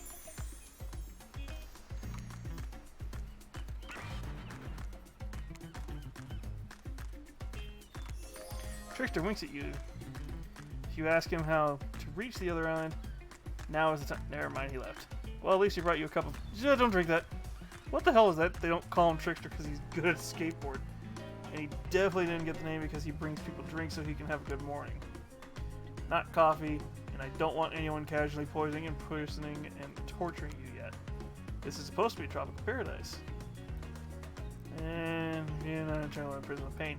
Please make sure to leave a review. It really helps the algorithms. Just trust me, I'm looking out for you. Please move on. Hey, wait a second. How did a possibly omniscient, possibly unreliable narrator physically just knock a cup of coffee out of your hand? This is not a parliament, and the floor does not recognize the ocean to speak at turn at this moment. I need no recognition, for I am the ocean. I will dominate the land, submerge those who defy me, and become the watery grave. Actually, speaking of graves, I'd like to say something grave important. Fine, go ahead. Even this place of eternal prison, I'm not saying it is. Even this place of stream, is well-crafted love, and that's type you're into. You know, the ocean is right. Oh my god. You should really judge an artist in tunes. You freaking get to the choices. Are you two trying to sell me on this place actually being good? You don't have to say that like that, especially after I saved you from that poorly made cup of coffee.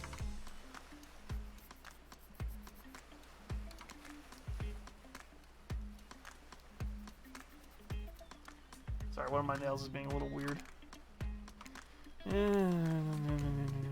Please move on. Yes, of course. Apologies, Nami.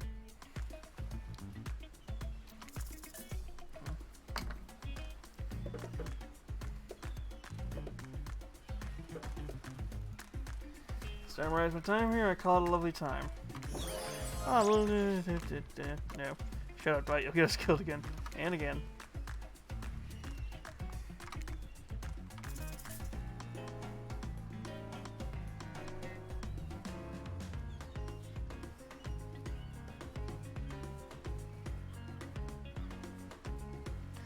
I figured you were. Just...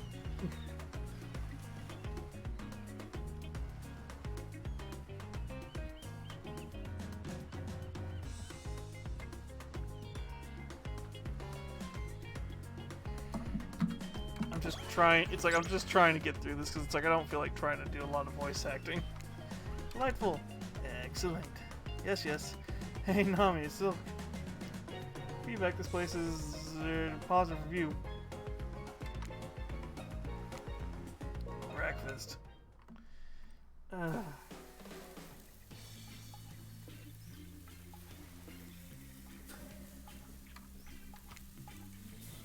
Beach pods. We're all half naked on a tropical paradise. Can we get some strawberries here? Or yogurt, maybe? Magic powers only so far. Even killers watch their sodium intake.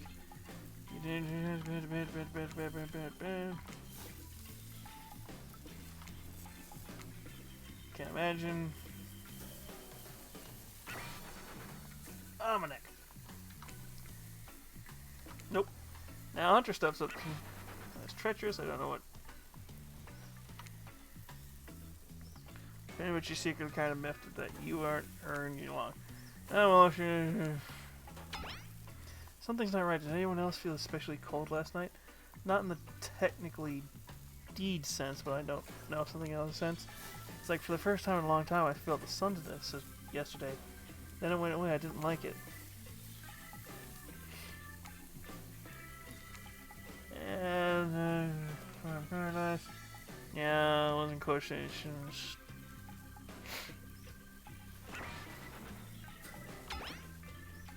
Blah blah blah blah blah blah blah blah blah blah blah blah blah blah blah.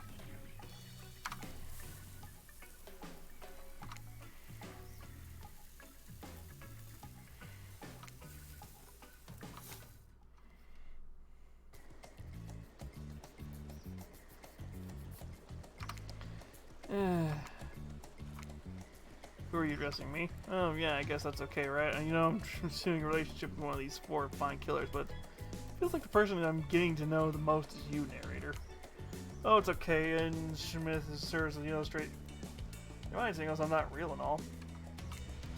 Yeah, I heard at this time. It's coming from behind the pool shed. No, no, stick it. Oh, right, this scene.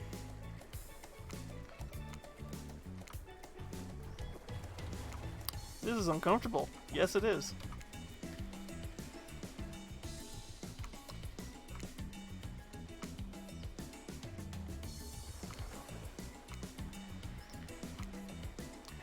Oh wow, look at that super cool bottle of Trickster brand suntan lotion. Someone left on the chair. Anyone know where I can buy some? Damn it.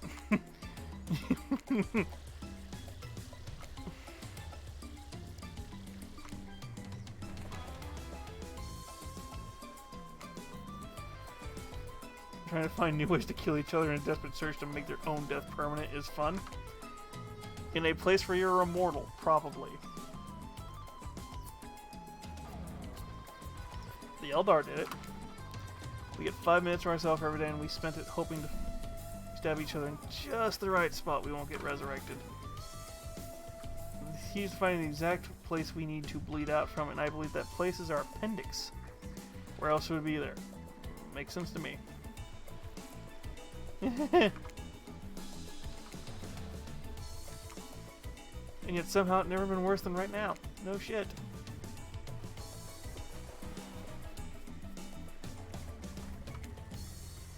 Figure out how to escape the island. Please make sure your ghost tells us how. That was both a tragedy and a comedy. A Cramagy. Shut up, I like it anyway. Where are we? Oh yeah. You're heading to the hot tub. God, there's so much talking. I just want to get to the questions.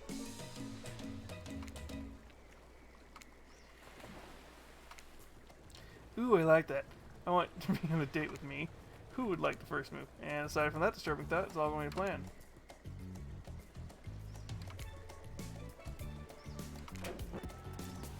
Oh my god.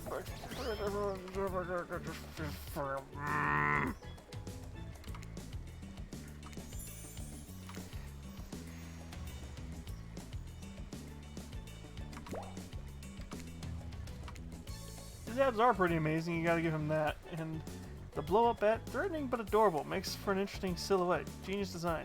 He's a psychopath just like the rest of them. You don't gotta give him anything and we're not best friends just because we had a little talk about doing a little talking. It's not an invitation to go smashing the fourth wall every 5 seconds. Okay, now that that guy's gone, we've got some ground rules established that we're definitely going to abide by. Take some deep, slow breaths and... Nope, another shadow. These people will never leave me alone. Let's see what it is this time. Oh, it's Spirit. That checks out. You two have gotten pretty cozy. We should get out of here. I know a place that brings a welcome darkness this tropical night. Come on, goth waifu.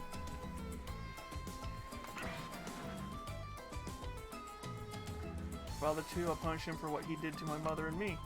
Spirit radiates with a menacing... Yes, we know you're the grudge. Come on.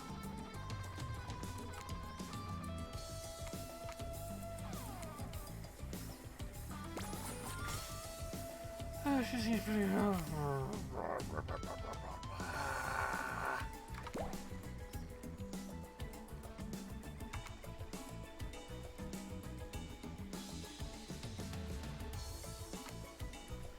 Tough choice.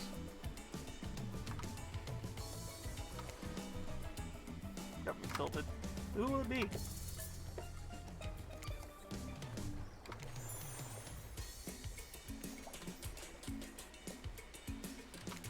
Well, of course I still gotta prove to me that I want to believe the connection is real, but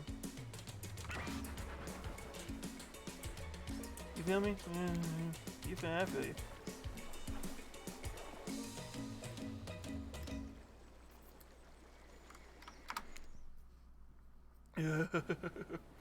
You and Spirit leave the coast overlooking the Black Lighthouse and old decrepit. We're almost to the part where I haven't voice acted before. I'm noticing a bit of a theme. Black is your favorite color? Black isn't really a color at all, so yeah. Just it depends. In art, it's all color. In science, it's technical. Spirit smiles. Nature abhors a vacuum. And you're not sure if that's a good thing or a bad thing. The lapping waves and the shore coast romantic.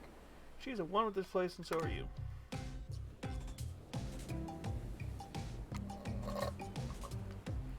Spirit has to yell just to be heard. Oh yeah, it does that! The light sound received, you sit in silence. Spirit lays a towel down and pats it gently. Clearly she wants your company, so you oblige. When you do, she takes out a sunscreen and hands it to you. Invitation in the little hand is on action. What else could it be?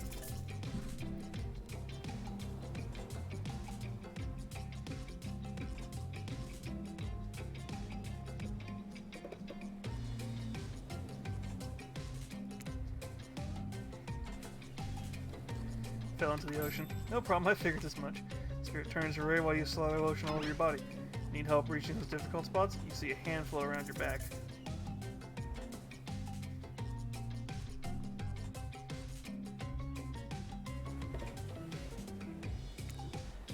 Spirit hands go to herself by floating her own hand around her back and spray it on.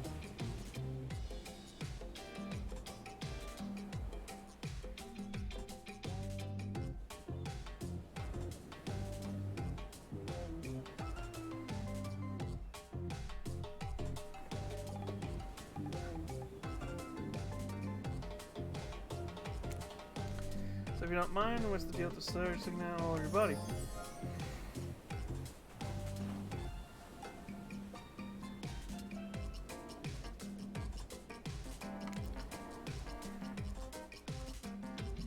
The answer might be very personal, but she's a person who you want to get to know. The thing about, you must have gotten through the end like that. It had been horrible. It was worse than death, at least death ends eventually. But I wouldn't want to forget it. It literally made me who I am right now. The truth is I could pull all these bits of glass and stuck my flesh now if I want, but I don't want to. Each shard is a reminder of what my father did to me and what the world did to him. And that's why I refuse to play the universe's game. I hate the idea that we've been forced to succumb. Lay in fear. Yeesh. It's not hard to think about. Revenge. The dragon inside me is doing to me what the world did to him. I have to fight it, even though it gives me strength. I must maintain control. You're stronger than he ever was, I'm sure of it. I appreciate that. I suppose it is. Oh my god, I can't talk.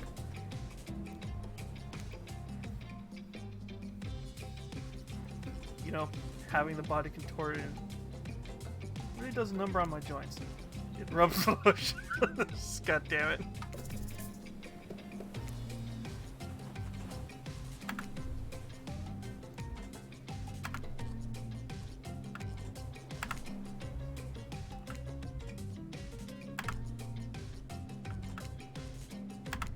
Damn it. Well, I suppose the lotion made it where it was supposed to go eventually. And you weren't too incredibly wasteful. I'm not a woman who believes in rushing through things just to get them done. If there is a next time, I'll sure to do even better. Look at the lighthouse and Ela, as clear as it is, in this case doesn't. Ela saw by blurting out another ominous moan and bursts of black light that rescues from the awkward silence.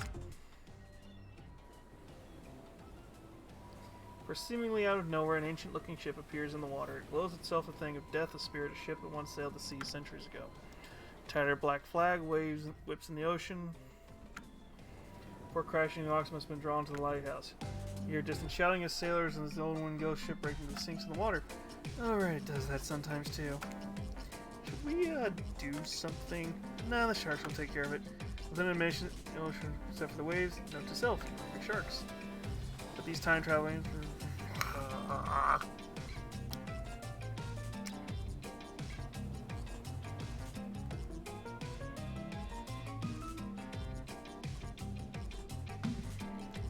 time traveling. Didn't come here to break up your date or something. I came here for that. Wraith points to the lighthouse and different. I've been seeing it in my dreams, shining its strange light on me. I can't avoid it through woods and wells. Stop it from reaching out to me. That's a haunted lighthouse. It does that to everyone at some point. You're no more special than those that pirates or that mermaid I saw washed up on the shore that one time. You. Mermaids, by the way, aren't even close to as beautiful in person as they are in the movies. More sea witch than underwater princess, if you get my drift. Fair.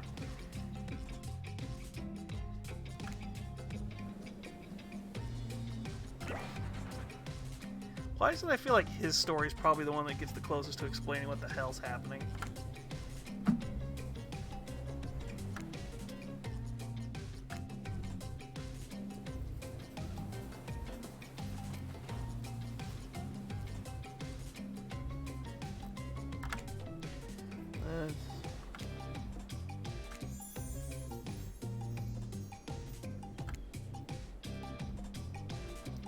Everyone thinks she puts a lot of work into getting into that suit.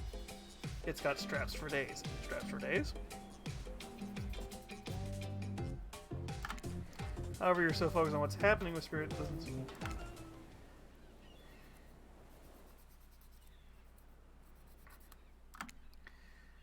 A dramatic announcement. Well, technically, we're here to invite you to join us back at the beach. We'll be making a very dramatic announcement. It's hard to believe. 4. Yeah, they are.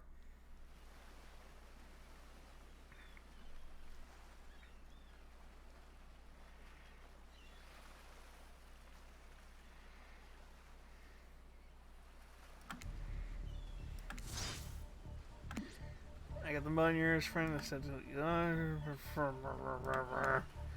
ditch the Spirit and come spend the rest of the night with me instead. You got a secret lair? Dang it. Who said anything about a secret lair? I've got sap in my secret hair. That's a flap on my secret chair. Don't change the subject. Don't ask me what he's talking about. Trying to make a mess of the very nice day I've had. I don't know what long before. Wow. How about... Oh my god, come on.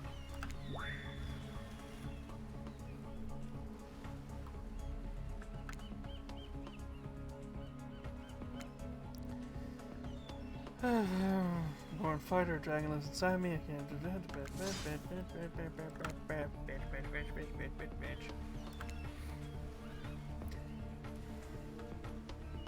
Yes, this is a very Valentine's Day mood where I'm just like, I just want to get this over with.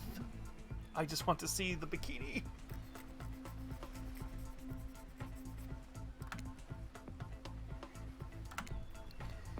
You cloak, I don't cloak. I'm not a cloaker. I face walk out in the open. You just can't see me. I have no idea what they're talking about, but this sure sounds like a video game community forum thread. Minutia if there ever was such a thing. Not that you know anything about that either. Sure doesn't seem like Dwight and Claude are going to stop this. Can I choose? It comes down. Neither of these teams literally has broken glass shards sticking out, but she has a certain charm to her gloom. Spirit and I were actually having a nice time. Besides, if it's my fate to end up on this island, well, to hell with fate, really. And I don't really like phrase, but the amount of awkwardness you pack into a single day, no wonder you're so skinny. All that second guessing yourself might burn a lot of calories. No offense taken yet. It's okay, it's true. I little guess sometimes. Oh my god, I can't talk right now. I've got enough revenging to do without having to kill you and Wraith too. Yes, that seems very likely. Spirit rocks around you in the corner.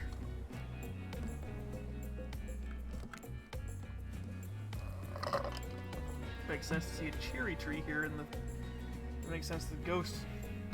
So, the spirit steps into the tree, a cold breeze. They come cascading through the air around you, both of you.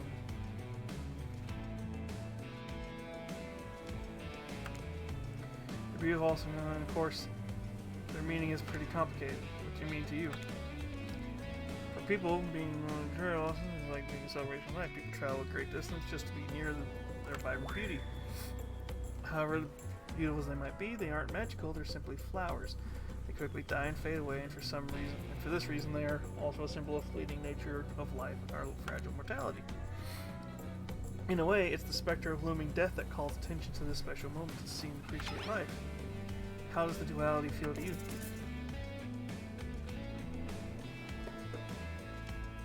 Frustrated. As you look at the trees, consider Spirit's question, you reflect on your own current predicament. Stranded here, not understanding of why control.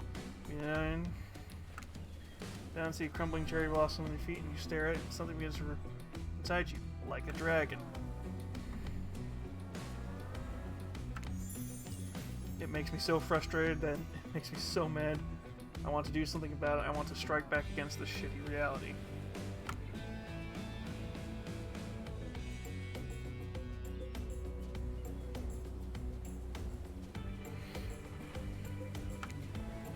Want to be alive.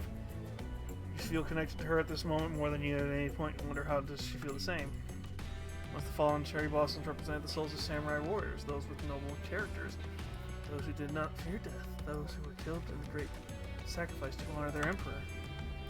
Their lives were short, but their purpose given to them beauty. These warriors saw death coming, but they never despaired. They stood and faced it, they held their swords, and struck down their fear. Little Nero. I couldn't think of anything else, and it was either this or Monster Prom, and I figured let's go with the game I haven't finished yet. They stood and faced it, they had held their swords and stuck down their fear. But despite the samurai spirit that lives on me, in my noble bloodline, my life has ended, but my death continues to stretch on. The cycle is frozen. This cherry tree is not... This cherry tree is not real. Though its petals fall, they soon replenish as if it were installed here by someone. You watch the spirit chooses her words very carefully, by something with no respect to the balance of life and death. We're sorry to interrupt.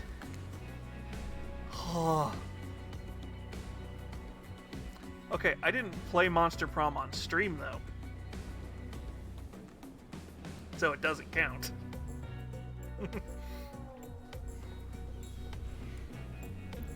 It doesn't count because I haven't played it yet on stream. Once I play it on stream, I have no excuse but to play that game too. Yep.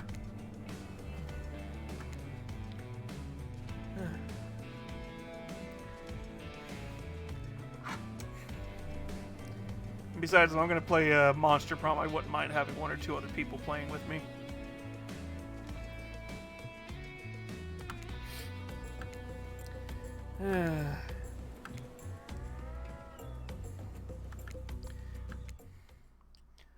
Oh my god, I can't talk right now though. You're having it's written all over your face, you're shining, and that's just a remaining anxious sweat from sprinting after the psycho killer. No, you're really feeling this whole romantic experience. Don't worry, I'll keep your dirty little secrets. But enough ribbing.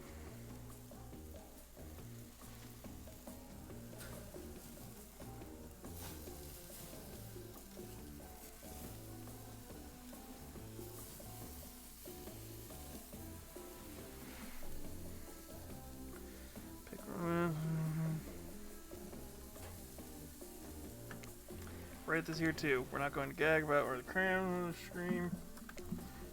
Everyone is being not careful. Right. Yeah. I'm just one of those moods where I can't talk right now. However, since Wraith seems to be the biggest long shot and with holding your heart, he throws caution to the wind and speaks up. It's a pretty small consolation prize for being the least loved killer on a murderer's island, but hey, letting them have this one moment in the spotlight.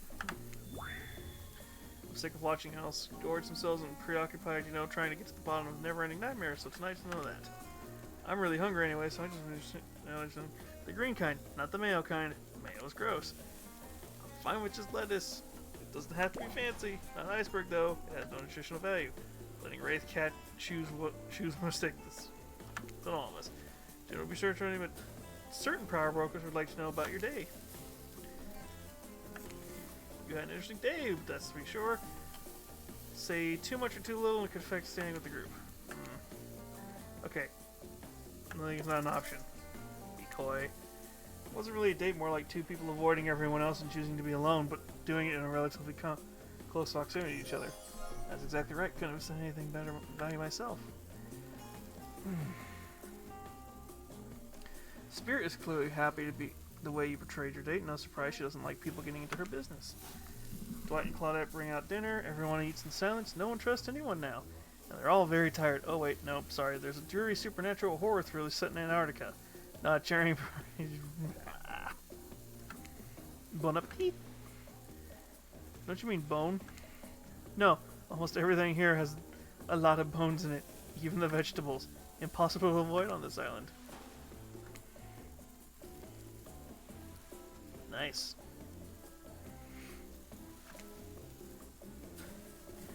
The table, they linger around as you pick up your plate, napkin. What would you like to say to the servants?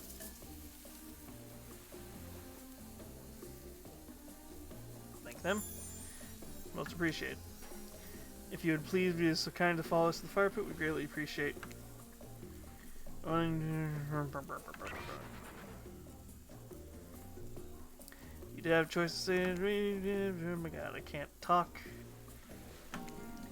Good, something needs to change. Next to Sill, I hope.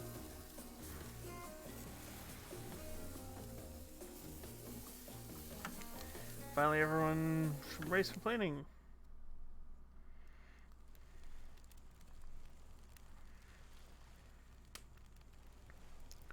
Agree to tell her story. On there, tell a story. They allowed to simply place thoughts in your mind here doesn't seem fair. Everyone makes their way into something unexpected, nothing happens. Something almost always happens to be happening here, so nothing is probably not a great sign.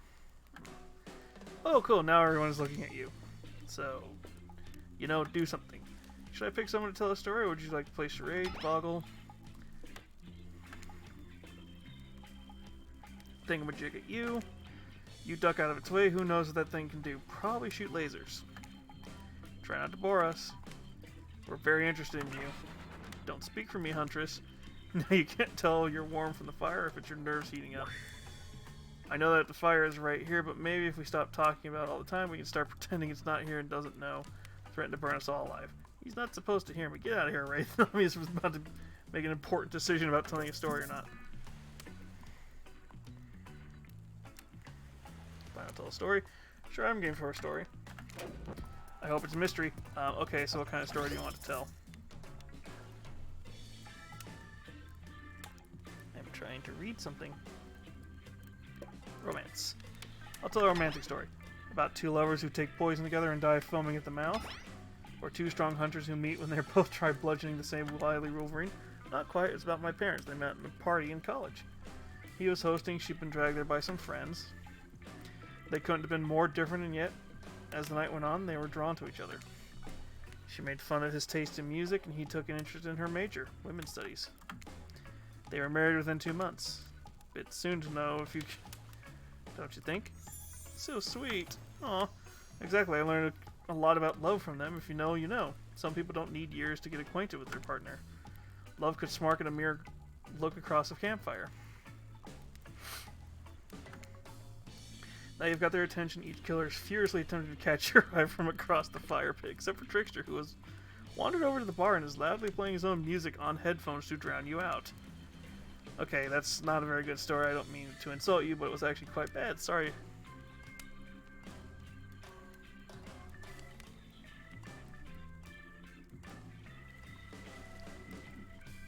Yeah, I've kind of meant to play him.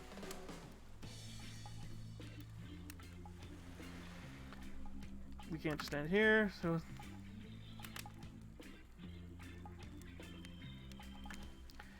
You look from killer to killer, trying to decide who might be the most entertaining.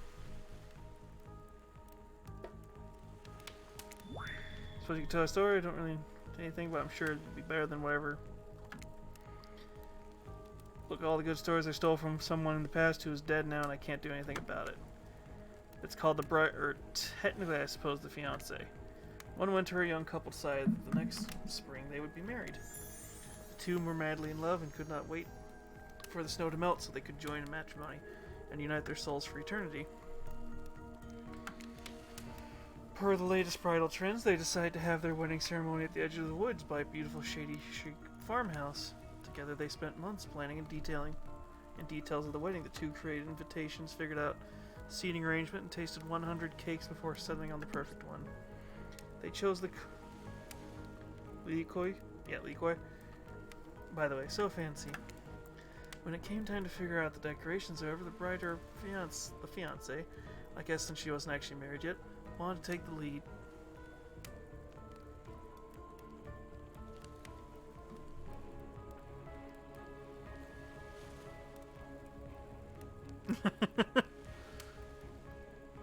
That bad of a game, Nero?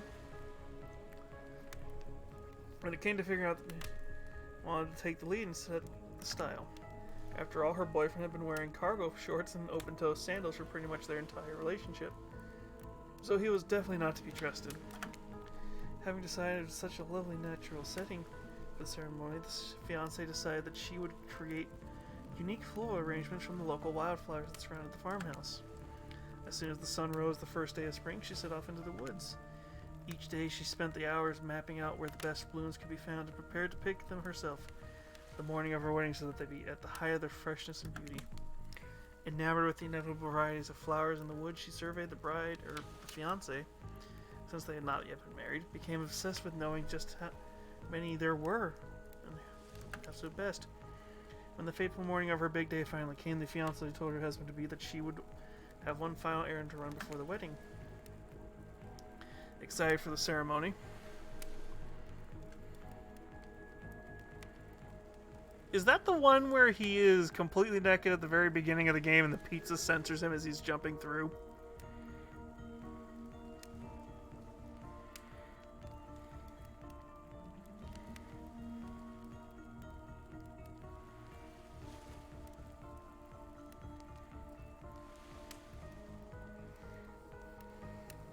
Or was that 3?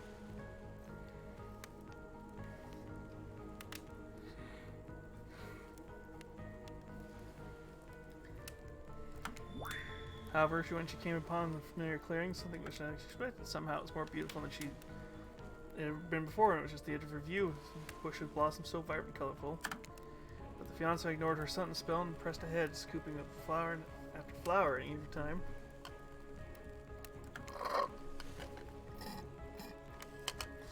Oh my god. She had never seen before. This wasn't the clearing she remembered, or at least not how she remembered it. The flowers were suddenly overripe, decaying, falling from their stems. The festering mold piles on the floor. Where bees had been, now flies buzzed. Where the scene of flowers had been, was toxic, the odor of mildew. What, Lurka?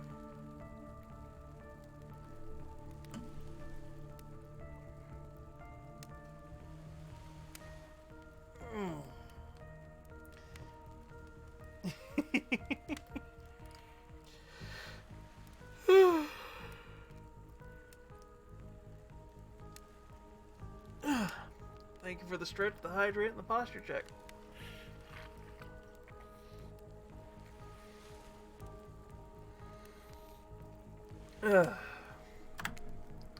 She turned to look back, but the path was dark.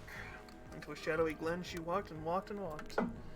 That day, as guests gathered at the farmhouse, the fiancée was nowhere to be seen. Her friends, family, and love began to look for her, but to no avail. They searched the vasture, the tree line, into the forest, but there was no beautiful wildflowers or young lovers to be seen. Just old dead trees, trampled vines, and moss-covered rocks. The fiancé stayed a fiancé for eternity, always wandering, looking for fresher blooms to clip, but never finding them.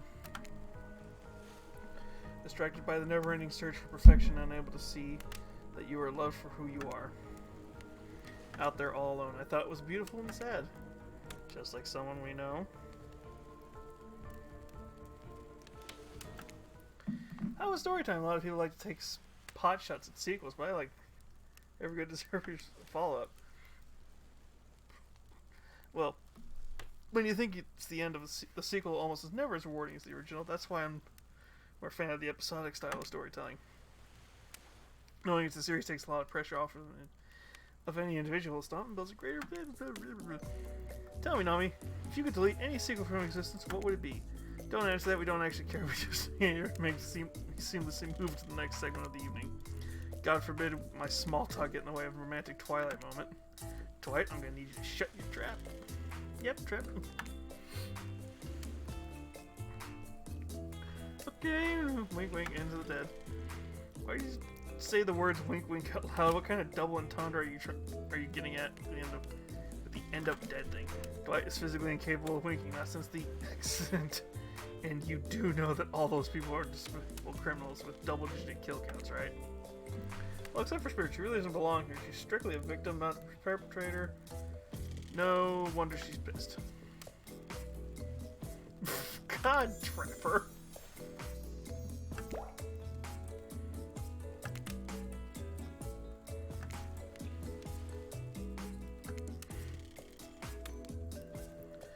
The walk speed reflects my giant station, but I choose move slowly for stealth reasons.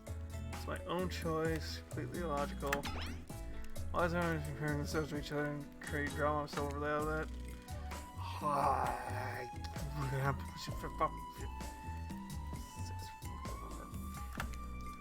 sitting in the show drinking something locally sourced while thumbing through a public domain novella printed on recycled paper because I refuse to play their game anymore. It's like she's actively trying to be as unappealing as possible. Does it really turn anyone else on, or is it just me? Despite Trapper's insatiable appetite, it seems his attention, along with the attention of everyone else, is still on you for the moment. If you could, I don't know, just pick one of us, maybe we could move on. But as a special project we might have going on, you determine who will be.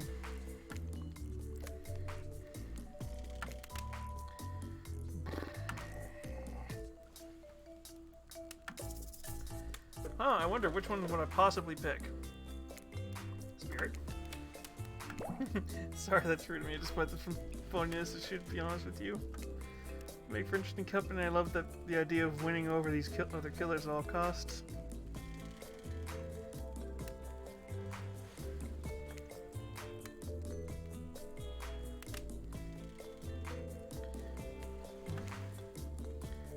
A game.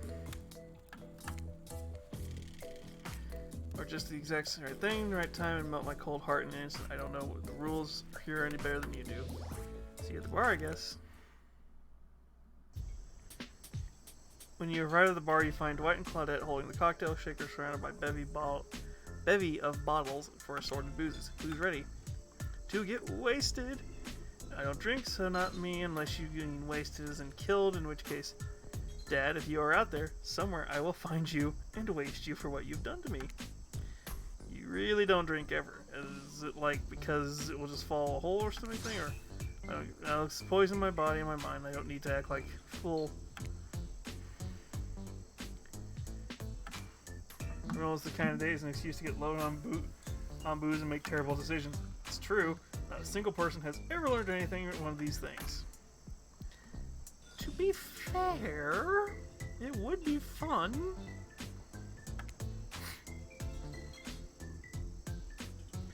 Guess that's all to me. Well, I know what I'm drinking to forget tonight. Mixology is a real thing, and I don't require alcohol to be interesting. I'll have you all know that I worked at a restaurant before I was violently executed by your father, on whom you have a bloody vengeance. Right. Oh, so be it. Stay sober. I get the impression that tonight will be a night I want to remember perfectly, so I'm going to pass on the alcohol drinks. Here. Alcohol is a false escape. Besides, it's not like sober people can't have fun. You watch the Spirit picks up a plump cherry and roughly stabs it with a plastic sword through it. Cherry juice splashes everywhere, and it's a little fruity gut flop onto Spirit's lap. Oopsie. It hardly shows stains. No take backsies. So, lovebirds, what drinks will we make? Dark and stormy. Ooh, that one is cute. Please allow us to demonstrate how the dark and stormy is made. First, rum, or in this case, rum extract, and a bit of apple juice poured over ice.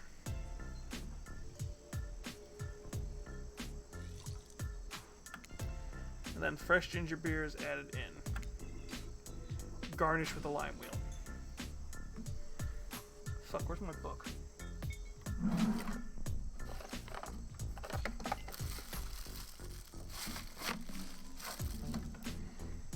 That was rum, apple juice, ginger beer.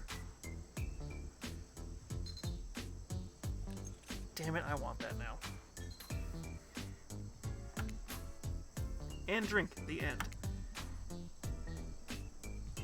Well, they didn't say what kind of rum. I'm gonna assume it's gonna probably be... It's probably a dark rum.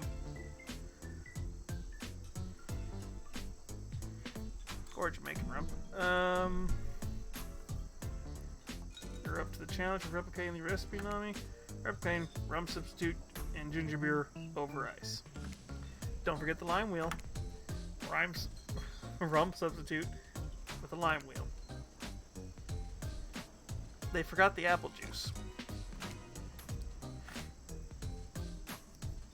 Her dark and stormy, she's not even rolling her eyes at your behavior. On cue, a literal dark storm begins, and you taste your own dark and stormy as you watch the clouds approach. It's quite refreshing. Isn't this fun? Honestly, it's the most drama-free fun I've had since I got here. And since you picked a simple but delicious drink, we've got plenty of time to relax. Want to make out a little? You breathe in a sip of your drink and immediately begin coughing before you get out a yes. Lightning strikes a palm tree on the beach and immediately starts to fire you. The activity ends abruptly as Clyde and Dwight usher you away from the bar. The gang's all together now on the volleyball court. Seems like only yesterday you were sitting on the sidelines watching everyone get sweaty. That's because it was. Oh, boy, it feels like it's been a lot longer than it actually. So hey, the sun is already beginning to rise. Better to get this over quickly so that, I mean, you can change some... I do not recommend eternal damnation of Bleh.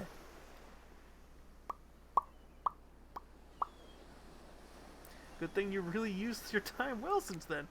Really getting to know each other. The brain, the mogul, the basket case, the psychotic bunny girl. You know the 4 types of people.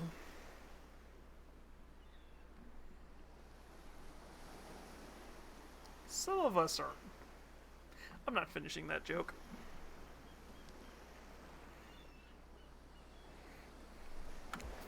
Anyway, everyone is gathered by the volleyball court. Your new game, pitch the dream date and see who Nami chooses.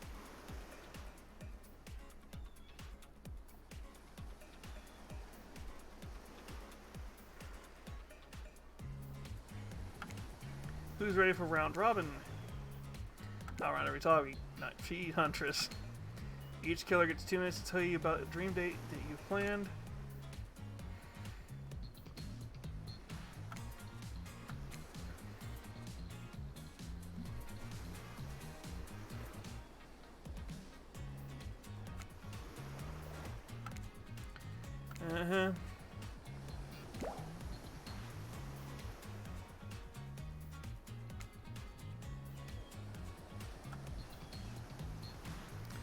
See, I don't care to voice you, Trapper, because you got a deep voice and I don't feel like trying to hurt my voice.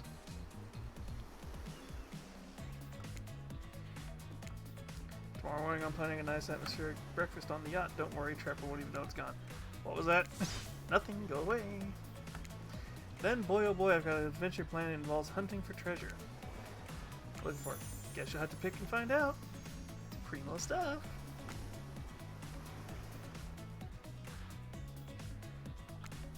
Kind of mysterious, I like it. Sorry. Anyway, Wraith.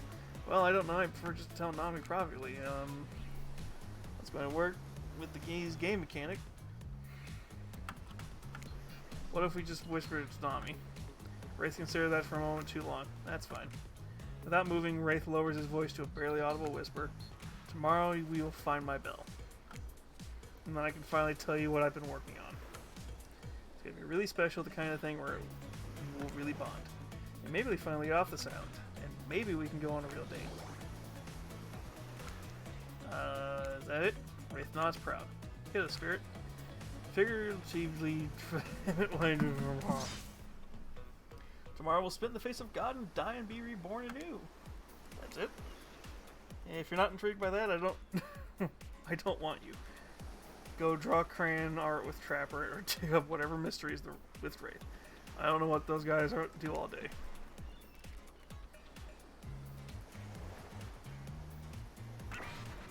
All of them. So they hydrate tonight if you intend to stay with. And time's up, everyone. You guys... Have a swell night. Did you forget to mention something? No reality surviving dating competition parody would be complete without singling out one of our contestants who is already teetering on the edge of psychological break and giving them a little push.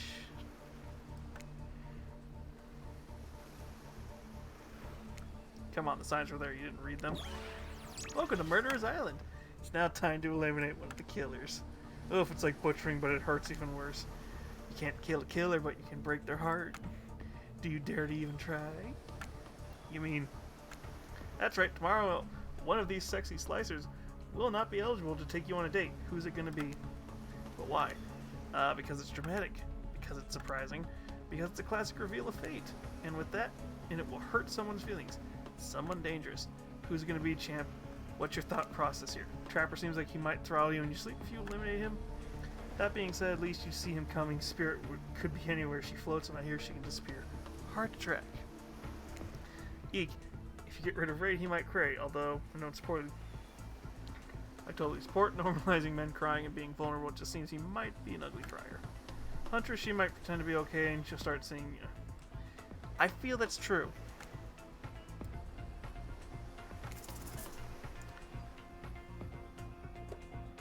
Trapper. You scared the living shit out of me. You are eliminated. That's fair.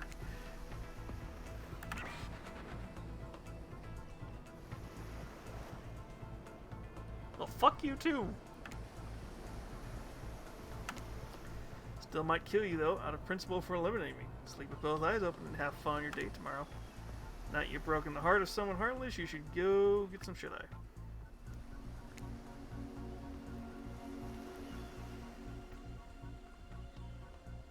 But when this is all over, they'll never sleep alone again. That's right. They'll take home with.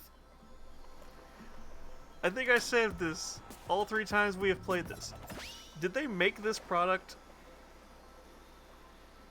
Because they made a big deal about this. Dwight.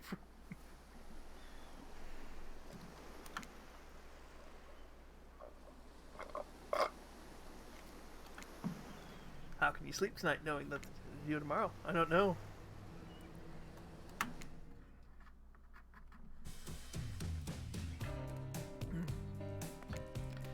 Let's check in with everyone. Well, see how things go tomorrow. I suppose I'm not expecting anything. I tend to shut my mind off during hard times.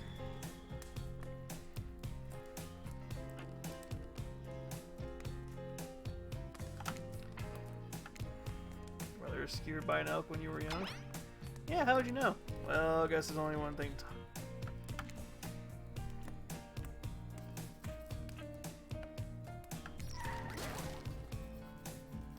Yeah, same Wraith.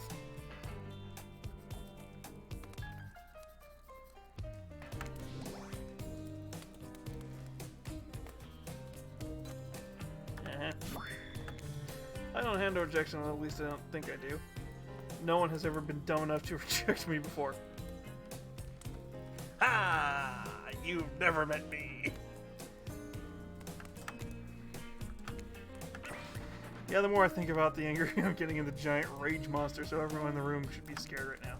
Turn the camera on. Aww.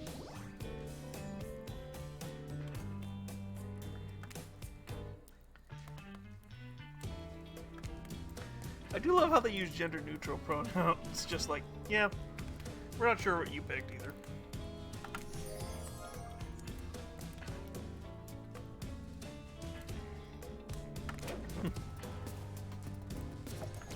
It's cool, man. I'm not part of anything. You feel me? I'm not a cog in anyone's machine.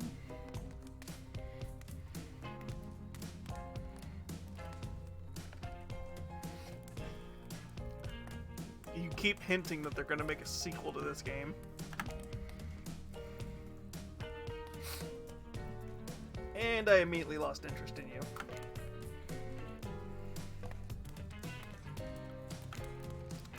I'm not going to tell everyone that Trickster said that about them, don't worry. Talk about your favorite establishment. Don't say it. Look, we get you're popular in demand, but we have a game to get back to. Ghostface. Come on! To be fair, Ghostface is kind of one of those ones you can get away with.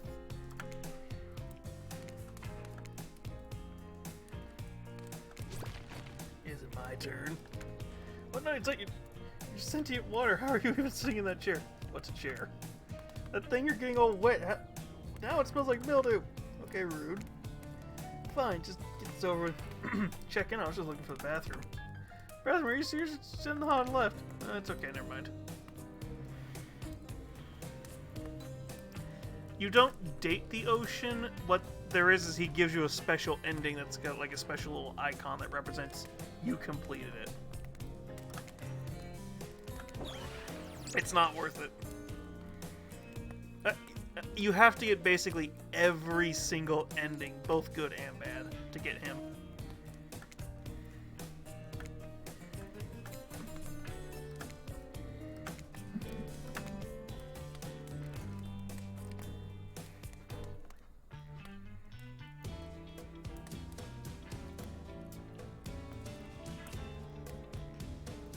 Oh, Tricksters! Complete the game to get his... Oh, Tricksters, yeah, Tricksters is weird too.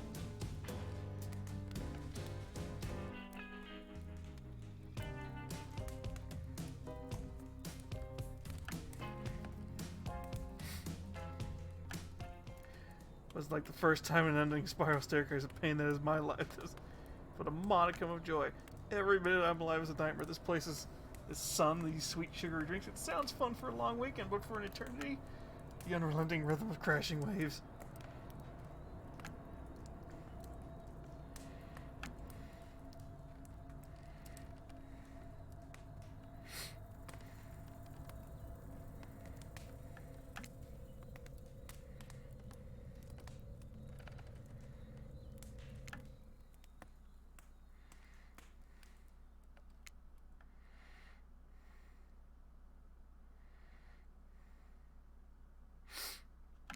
Okay.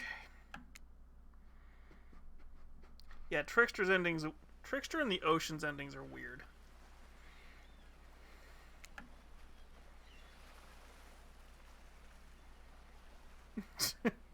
And in fact, there were killer crabs.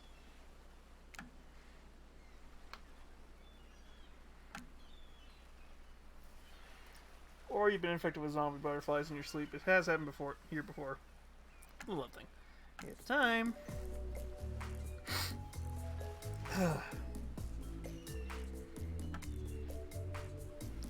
Affections for a killer in front of the other killers. Hey, isn't Trickster supposed to be here? We paid him good money to make some half-assed cameos in the show.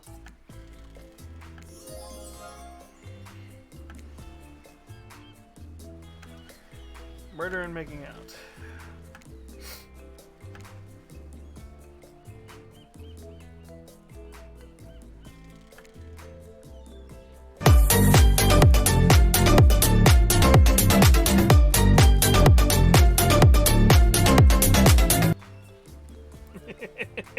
You had to do it just because they mentioned crabs, didn't you?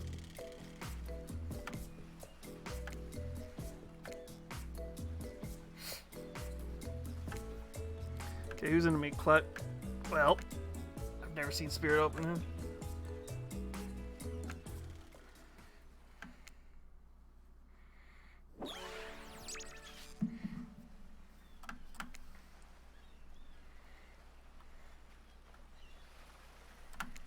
Time for a new confess for love. Wait. No, you don't, but who cares? Dummy, you just use your solo date. Not that flower thing, the thing where see we get a flower as a solo contestant.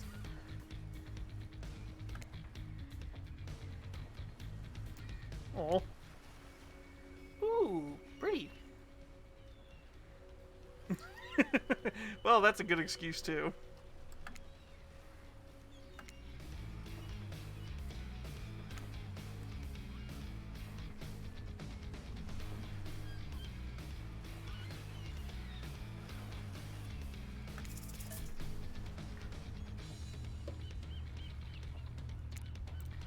Approach the spirit. She can run the room. Hat into her haunting eyes. Spirit, since I met you.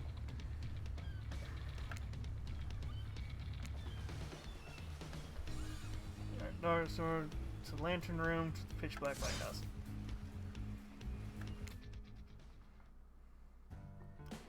That might be nice to start the day on Trapper's Yacht before we head out to the back of my house. Even if I kind of hate this basic tropical vacation stuff, like yachts historically or whatever, it's good for you to see me in the sun a little bit at least. There's more than you've already gotten to experience. I know my whole vibe can be a little dark.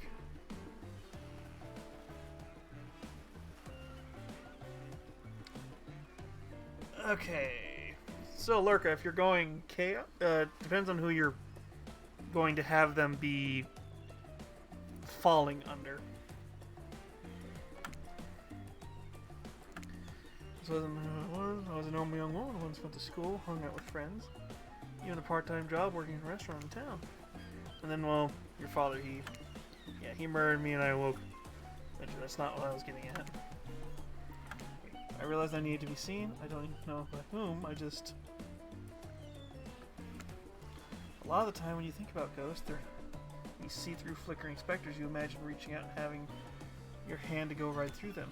Ooh, like that sort of thing. Maybe there's some warpy effect in the world around you. I don't know. It depends on which movie you're watching. But when I died, well, I dare you to try to reach your hand through me. Not really. It's not an invitation. It's rhetorical. Why'd I end this way? Who brought me here to this island? Who knows? I sure know. I've got my ideas. Maybe what happened to me, if I'm being honest. Maybe I was granted a wish. Maybe this is me finally doing something to someone, something scary, something violent, something feared. But without a doubt, something. Maybe more whoever or whatever did this to me thought they were doing me a favor. And maybe...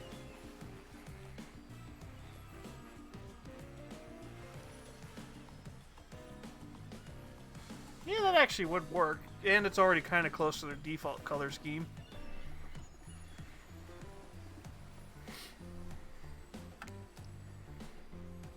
Unless they're going to make their armor the red and silver.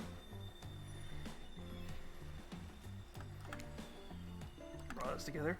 But I'm not exactly out here digging around in caves and dusting off antiques trying to find clues and analyze their meanings. I do want to take this experience seriously, though. I'll give this process a chance. I actually don't know what that swimming... It's not, however, the fact that you never even tried. I think that means you've got courage, or an open mind, or I don't know. You stuck around because you like someone you met here, maybe. While the two of you were getting... No, not the ads! Last stop, everybody. Off.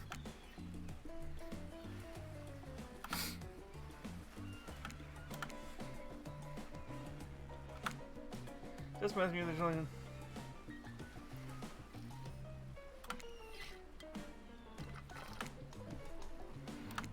Ship doesn't even have a poop deck. Oh, it will. They seem like they know how to have a good time.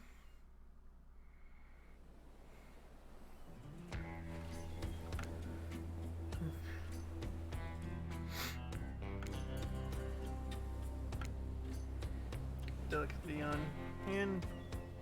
Right down against her skin. It's cool to touch, but you feel... Is that the faintest of pulses? My blood is absolutely pumping. So what happens now? Now I show you something that no one has ever been... Well, no one who has lived to tell about it. We're going there.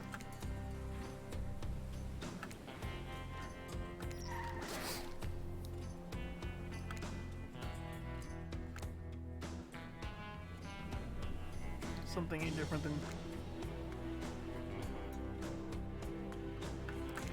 Tommy, thank you for... else to go on a date this day. Alone, again, forever, this is how I was meant to be. I feel alive. But like you said, we're in the middle of something in your mind. Oh, right. What you doing, heading to the Eye of the Lighthouse? I love it up there. You can really see the whole line from here, in fact. Spirit, I thought you said no one has been up there since and lived to tell about it, and this sounds exactly like telling me about. Technically, I didn't think Wraith counts as being alive. I mean, I don't maintain the canon, but Spirit waves her arms at Wraiths from head to toe.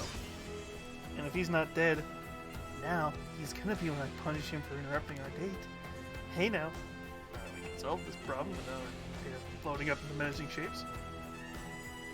I'll just be over here, ready to go away. Enjoy the view. You know, I think Wraith was kidding about the whole thing being up there.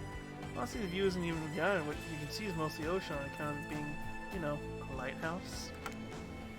However, that does bring an interesting point regarding how do I say it, spirit hands float. What's your moral status? Because despite our lanky fringe seems, the lighthouse is not to be trifled with. It's a beacon of death and suffering that brings doom. It's not, if not further.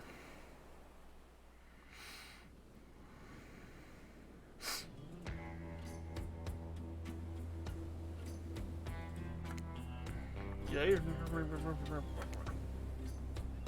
I'm here, walking on this beach, feeling the water on my feet, feeling the sun on my skin. Here, with me, the spirit does. Like guess, I don't know. If you come up with me... I won't deny it, I feel it. I'd hate for you to simply turn to ash. If it weren't to commit right here to figuring out as friends, we could put a risk. Just ouch.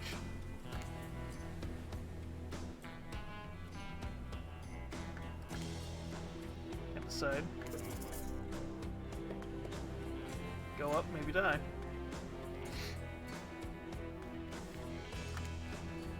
I don't need another friend, I want something more. I'd risk my life for it. Quirky, devilish smile. Alright, this way. Okay, I think we've been getting mostly hearts, which is a good sign.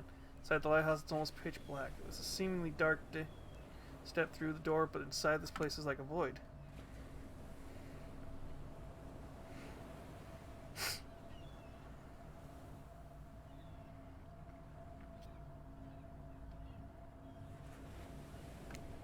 Watch your step. The things we do for love.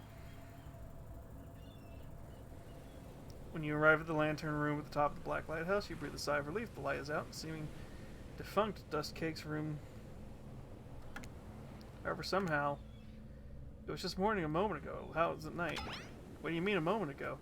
We've been standing here and looking out over the ocean all day. I've really enjoyed a peaceful time together.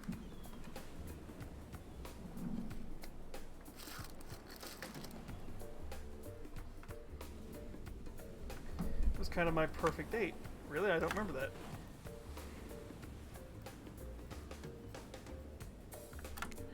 I just want to remember it. It's just, for some reason, my mind is completely moved. But hey, I'm not dead. Oh, you're already dead and you've been for the whole time. Eh, that's true. Well, maybe we'll never know. It doesn't look like the light is working. Even turned off, the light has a power to it. The massive lens refracts moonlight through itself. The subtle sparkle has a hypnotic effect, and maybe that's where the day went. Staring into the light as the sun fell on the moon rose.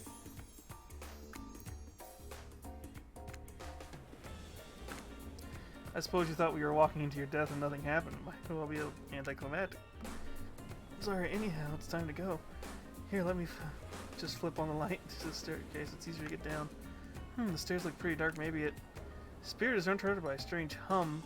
Then it becomes frighteningly clear to you that switch wasn't for the stairs. It's for the main lantern. A lantern that is now beginning to power up. The faintest smell of burning begins to reach your nose. Oops, see, that maybe wasn't the switch for the stair lights at all. Now let's see who is really alive and who is really dead. I suppose it's bound to happen sooner or later. You slam your eyes closed, hoping that somehow not looking at the light itself will protect you. Not sure I see that logic, but if it is magic, it kind of defies logic. I want to see it, but well, I'm a little scared. Yeah.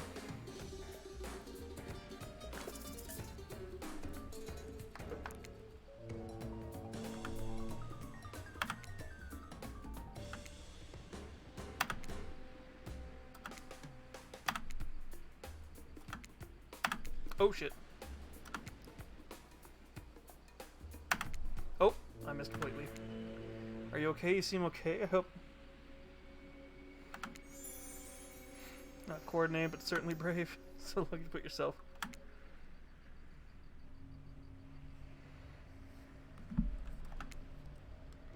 Yeah, it's deja vu, but if we're doing this right, we're gonna get the actual ending and not her.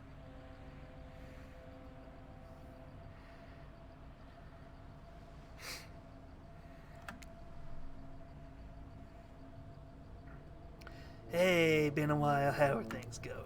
Doing good? Feeling more dead or more alive? Yeah, love will do that to a person. Don't worry. It'll make sense soon. You wake up to hear Spirit's muffled voice. You got a terrible taste in your mouth. Like burnt hair, the air feels damp and smells like ash. It takes time for the sound to clear up. Eventually, Spirit's words start to make sense to you. However, it's clear she's talking to someone, not to you. You know, sometimes people say it's not you, it's me. Well, this time, it's you, it is you, and it's also me. I can't believe I thought I would change. You would change for me. I can't believe I thought you were doing was a sacrifice. You never gave anything for me. Well, today I saw what love looks like, and it looks whole lot different than this. I don't think. Oh yeah, fine. Nobody breaks up a trapper, but I'm not doing that. I'm dumping. Don't say it. I'm dumping Evan Macmillan, and that's... There's nothing you or he can do about it. It's over between us, Evan. Trapper turns from spirit and looks directly at you and realizes that you're laying on the ground. I think your shouting woke up Nami.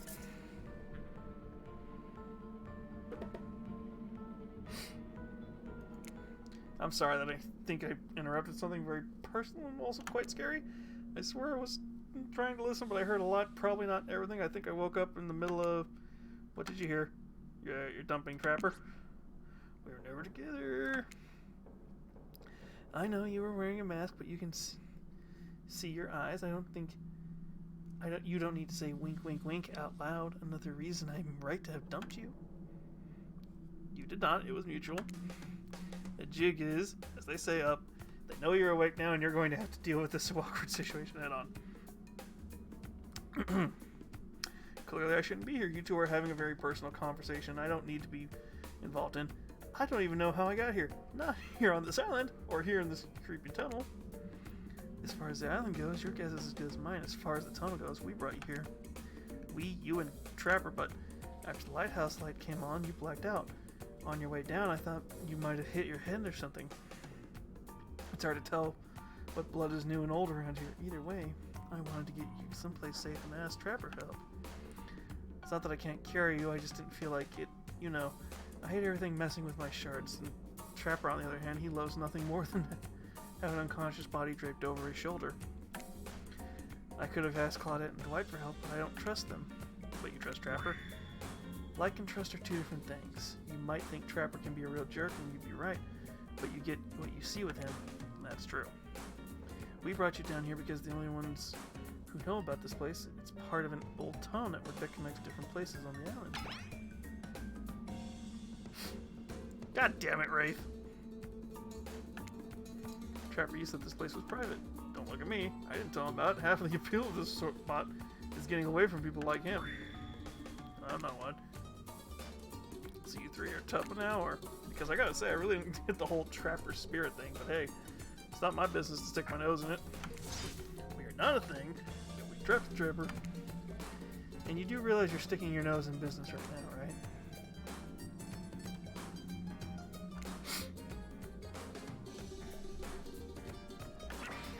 Out. Doubly sure that Trapper is addressing him. I was just leaving. This island is a lonely place which is great for me. I thought to be a lone Trapper, on the other hand, he's quite needy. And after a lot of pursuit, I finally let him catch up to me.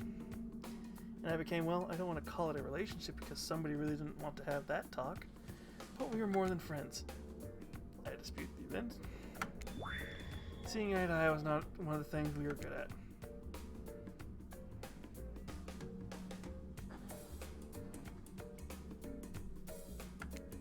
Well, for starters... Excuse me, I'll take the questions, thank you very much. If you know anything about me by now, I'm on a quest for revenge. Exactly. You might not know Trapper is like a great classical maestro for revenge. Trapper blushes behind the mask. That's one way to compliment a killer. Revenge against friends who had turned their backs and betrayed him. Revenge against his fodder for making him into a monster. Revenge against the barista who wrote Ewan on his cappuccino knowing his name was actually Evan. For someone who thinks about revenge as much as I do, Trapper is an inspiration. But they never say date your heroes. But they say never to date your heroes. Good advice, but I don't think that's the saying. And then came along Nami. You show me that it's okay to be lost and feel pathetic. To push on when you have nothing to feel real anymore. Not sure where you got all that from, but okay. You hold a mirror up to my own doubts and fears and...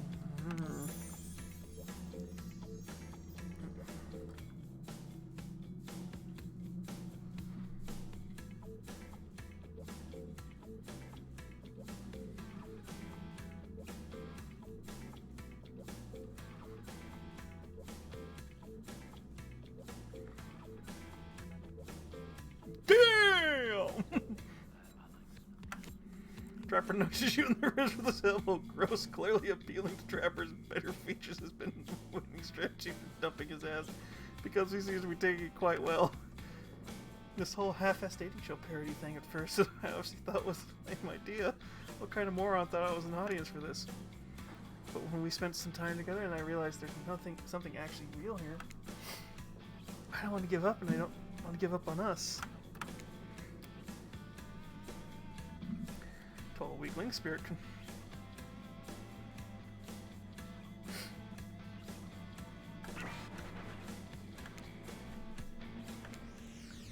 Trapper's test.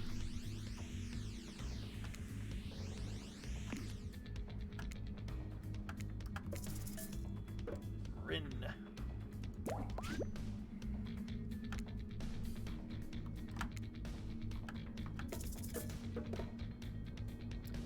A dragon.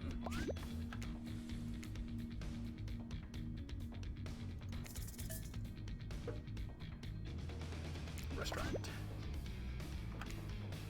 4. What's her favorite color?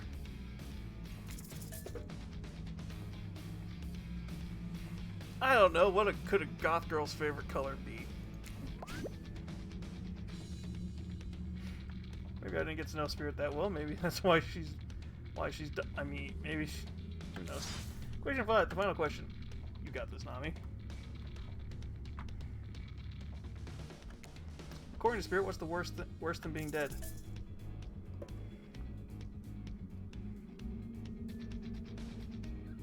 Seen for who you are.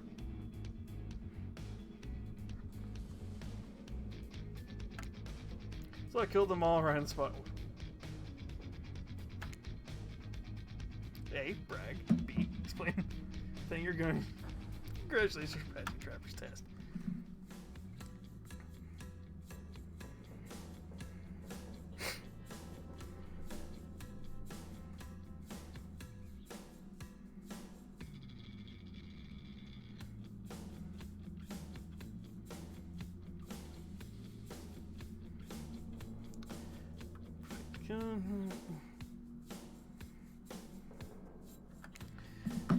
I really never cared about this first place. I was just going to slip up and get an excuse to wet the blade of your blood.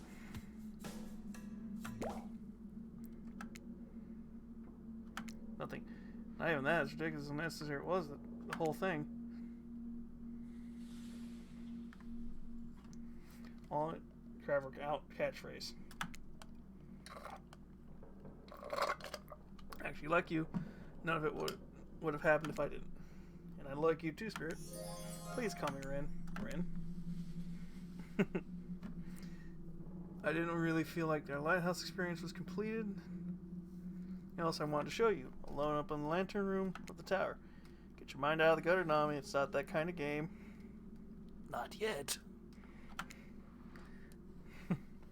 What's that? Hold on a moment. I'm being told. No, wait. It is that kind of game. Discard the gutter comment.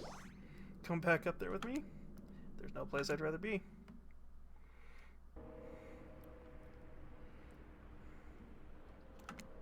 More importantly, excited to see. Enter a road with Claudette and Dwight. Tragic? I don't think so. Joyous occasions in my experience. Lighthouse begins to howl a low, frightening sound. The lens begins to glow from your way.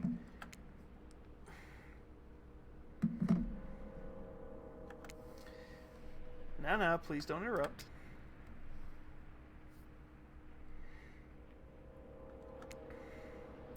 No, of course I don't think that I got waxing your friend. Asked you not to interrupt. Too late, the black lights flare in the darkness. You see something horrible and strange in the place of Claudette and Dwight are two ghoulish silhouettes.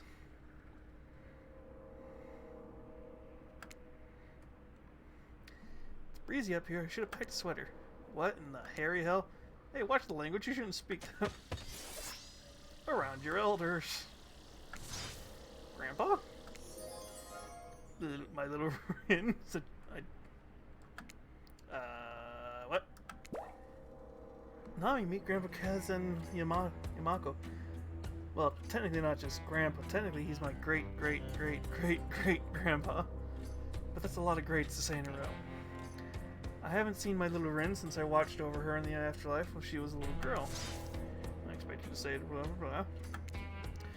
When he stares at you with his demonic red eyes, you're pretty sure even the decorative third eye on his mask is looking at you. Mongrel, you must treat me... What do you mean not sorry, Lurka? What do you mean not...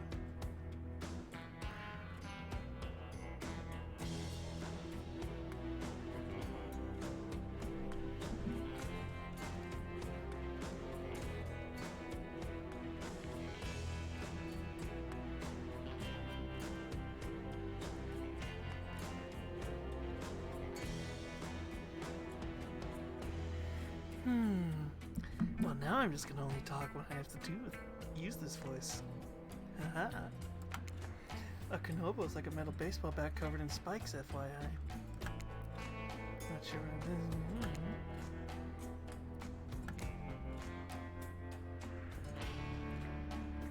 it is. 5 grades. The samurai, not a judge. Grandpa, they must have summoned you here because they think you have a great judgment, because if they summoned my father, I would have been too distracted by torturing him for all eternity to continue with the rest of the whatever this is, show, game, experience. Self-important much? Nice to meet you, cousin. Kazan. You're seeing a serious resemblance to Trapper, and not only the sheer size of the man that Oni is, but also his attitude. Apparently Spirit has a type. You sure you can, or whatever, or want to, measure up to that? It dawns on you that, wait a second, maybe you do resemble Oni. Every time you've tried to look at your own reflection, however, you become dizzy and confused. This definitely deserves more thought, but now's not the time to consider the fact that you might be some kind of hulking vampire with the first ever case of self-blindness. There's a massive samurai mad dogging you from 2 steps away. Well, don't scare me at all. Well, you don't scare me at all, so I'll stick with Kazan. Oni waves his katana in the air at you menacingly, like great-great-great-great-grandfather. Like great-great-great-great-granddaughter, apparently. Hold up there, Grandpops, not so fast. You're only supposed to kill them if they deserve it. First, you should get to know them a little better.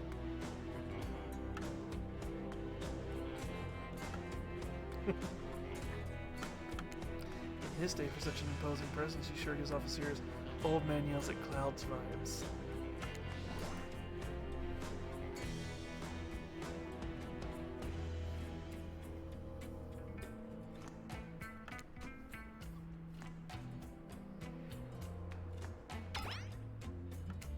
Spirit giggles at her great. Okay, I'm not saying all those every time.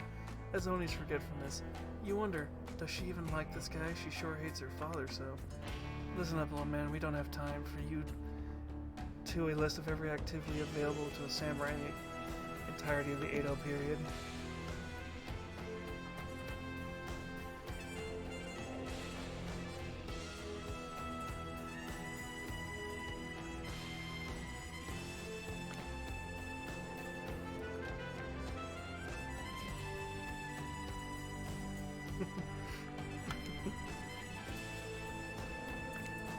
You find it hard to believe that any contemporary person knows all that much about who was and wasn't allowed to do at leisure activities over 100 years ago.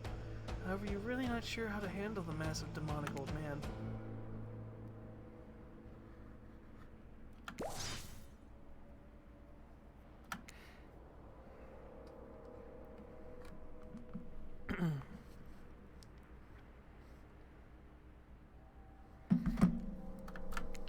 Grandpa, no, that's not why I invited you here at all. In fact, I didn't invite you, Claudette and Dwight did. The whole saying wink out loud thing is getting out of hand. Him and Trapper really do have a lot in common, don't they?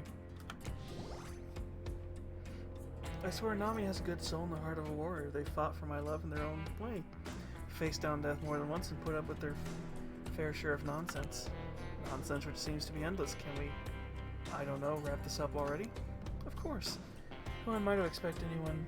Oh, sorry, I thought that was her. Sword drawn, Oni beckons you closer. There's no way to he has ever hugged anyone in his entire life. I think I'm good over here, actually.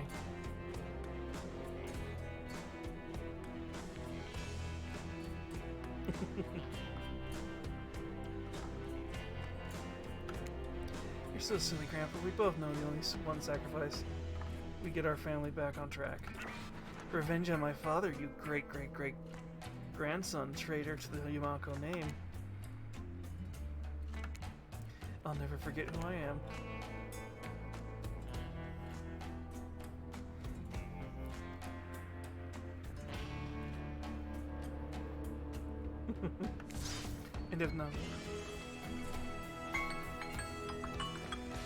And if Nami ever treats me poorly, you have my word, our family's honor. I will wield my katana and gut them like a fish. A tear rolls down from Oni's demonic mask. You sure you want to marry into this? And one last word of advice, my dear girl. Your father stuff, don't forget it. But maybe stop focusing so specifically and obsessively on it. What he did, it was awful, but it was already done. Do something for yourself now. Just my 2 cents. Be well, Ren, and see you soon. Now let's go, servants. Clint, Denise. Return me to my stables. I assume my dragon has been fed and tended to. Oh, yes, sure. I swear this is better than dealing with the trappers. I swear this is still better than dealing with trappers' dad. I'm sorry if I was disrespectful of your great-great-great-grandfather. He seemed like a very special man. I realize I will never measure up to someone like a warrior with a hell of a fashion sense. I mean, that mask. Don't worry. I would never expect you to or want you to, really. If all I wanted was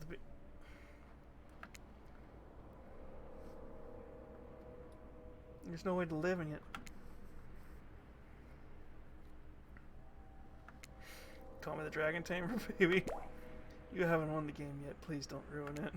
Sorry, I had no idea where that came from. I think we spent enough time in the Lantern Room. We should get back to the beach.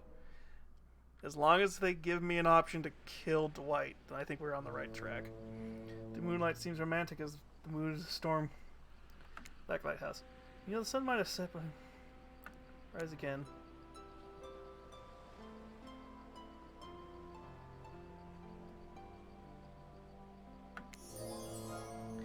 Maybe you've got a head start on applying tomorrow's sunscreen. Of course, last time was well. I definitely feel more connected to you afterwards. Thank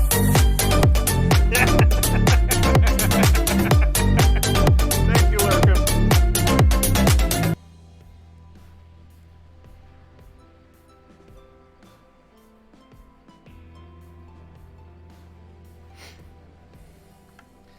I just kind of had to use a goof, but I really enjoyed it.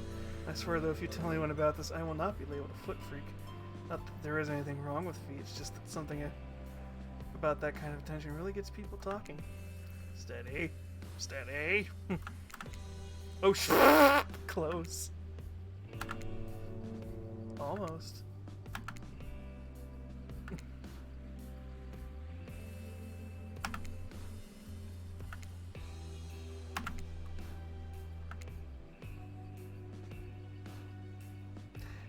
So I just realized we're technically giving her a foot massage.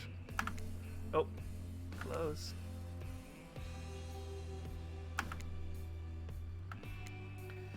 God, that's so goddamn hot. I love the feeling of your hands sliding up and down my feet between my feet. We're gonna keep going. Get up here right now. Before you can find a towel to wipe your hand, your lotioned hand, spirit grabs you and pulls you in close. Her lips lock into yours. They're surprisingly soft and warm. The sensation is incredible. Clouds cover the moon. You find yourself on the beach with Spirit in complete darkness. You can feel the narrow straps of her bathing suit come undone. Come here, you. So this is what it feels like to fly.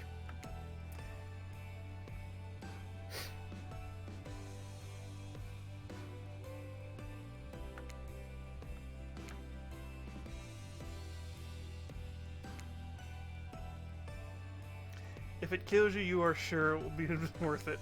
The clouds part just as you manage to pull yourself exhausted away from Spirit. A chunk of frozen glass is lodged in your shoulder. When you pluck it from your skin, it drips blood. Sorry, I think this got stuck when I was having the best night of my life. Spirit drags her fingertips over the sharp glass shard. It's a memento.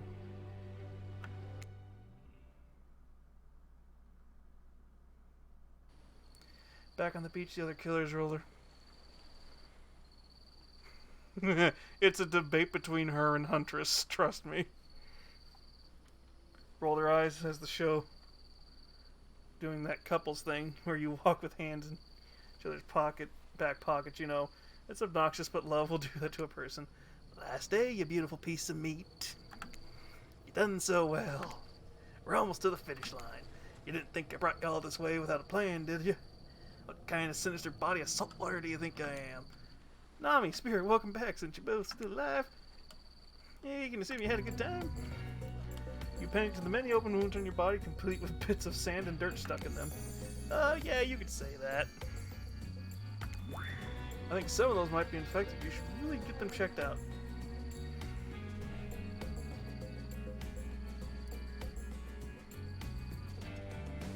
Worth it. It is worth it, Trapper. Shut up. Didn't you just give us a blessing 3 scenes ago?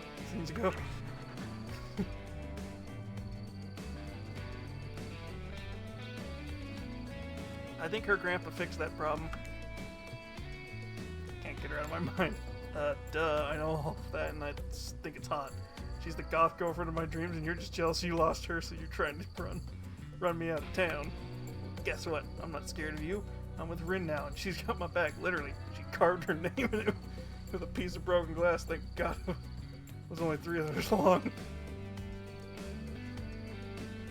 Kill, no matter what.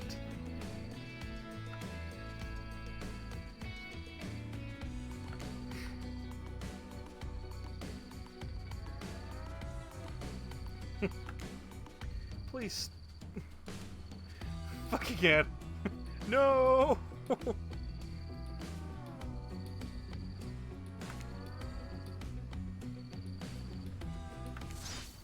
Hold up, nobody's saying I do today. Yeah, nobody's. Wait, what? Marriage is an archaic social institution.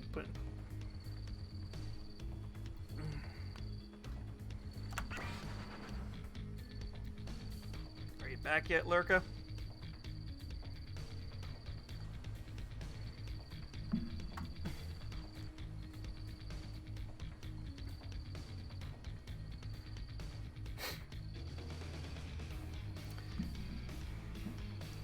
I'm not interested in playing the game. I'm not interested in doing what anyone tells me or living by any rules. And I don't believe in deep down my heart. In fact, now that I think about it, I don't remember being asked if I wanted to take part in this bootleg reality TV bullshit in the first place. Did anyone here agree to this? I'm not entirely sure what's going on. Spirit has manifested her katana in that moment. The mood has changed from romantic climax to a place of terror. If you could just say I do, we can... I won't. With a slice of her blade, Claudette is no more replaced by 2 halves of Claudette, neither of which are especially alive. Dwight is horrified. There's a chance he might actually... Horrified. There's a chance he actually wet himself. Luckily for him, Khaki hides a lot of those things. Unlucky for him, urine isn't one of them. Meanwhile, Trapper, Huntress, and Wraith are eating popcorn. I'm just picturing the 3 idiots just eating popcorn now. It's like... Where'd they get popcorn? You're under the impression that Claudette and Dwight did all the cooking around here, so sorry. Now's not the time to think about who's popped the popcorn. A gruesome murder just happened. This is for you. You know what to do. Spirit hands you her katana, looks at the whimpering Dwight, and feels everything waiting for you. Just... Look, I'm not very tight schedule. You respect schedules, right? If you kill me, I'm afraid what comes next. I don't know. Could you not? Black Knight now someone will hit Dwight and awful about if he wasn't real, or at least not really human. What's good reason to do with him with Spirit's katana, or is it really reason not to kill him? This doesn't make sense. The only thing that makes sense is taking control, taking it away from them, taking it into your own hands, and carving out their destiny for yourself. Kill the pathetic worm, kill him, and join me on my mission. Together we will be unstoppable. That's quite an offer. What are you going to do? Kill him? And with the ease of slicing wedding cake, you cut through him in 2. His dead body slumps to the ground. I ain't trusting no I'm not finishing that sentence. I'm gonna walk foot into mouth with that one if I finish that sentence. Oh wait, to be fair, I don't trust other demons, so yeah, that's fair. With an ease of slicing a wedding cake. That was so incredibly sexy. Rin places her hands over yours and with both already intertwined. You look at the other killers and see something new in their faces. Respect. Damn right. You're one of them now. Ruthless, uncompromising, splattered with blood, a killer. My father is going to crap his pants when he sees the two of us coming. Woohoo! Rin? What are you waiting for, lover? You sit on the beach below the Black Lighthouse watching seagulls devour the liver of a dead pirate who's washed up on the shore. Just thinking about how much I love you, Rin. To be fair, the minute they established Dwight is one of the entity's servants, it's like, nope, you die. Just thinking about how much I love you, Rin. Well, stop thinking and show me. You think we'll ever leave this place? What do you care? I hope we don't. Aww.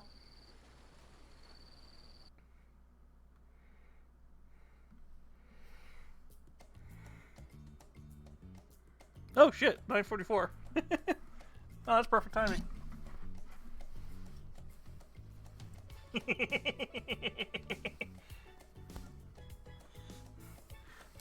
I have the pictures somewhere, Lurka.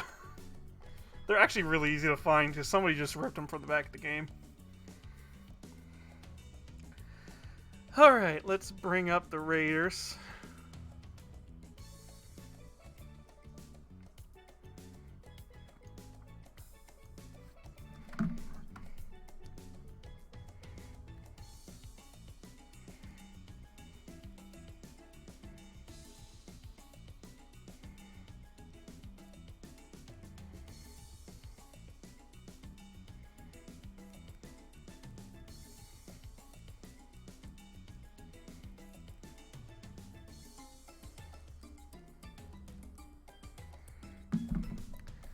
Okay, let me bring up the raid function.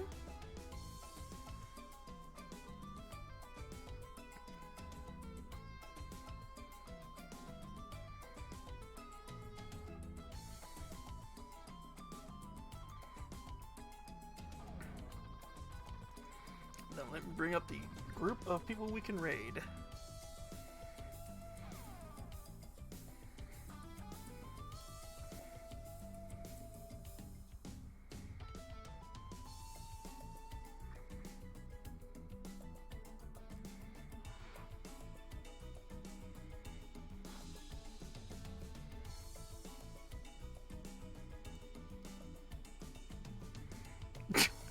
Damn, just had that one on there ready, didn't you, Lurka? What are they? Reaper Lullaby? Am I following that person? Ah, they're playing Overwatch 2. Well, let me give you the other options first, Lurka. We have got some Monster Hunter Rise.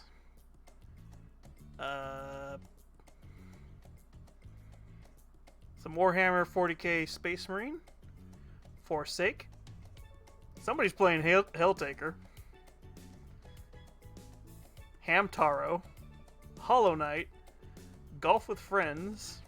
Metroid Prime. I might play that game soon. Pokemon Emerald and The Forest. As well as Overwatch 2 with Reaper's Lullaby. I know she's an old friend, I just was giving you options.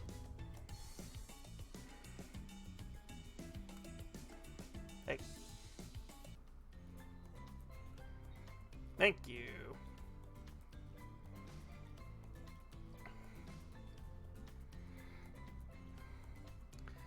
Well, do we just want to do Reaper's Lullaby?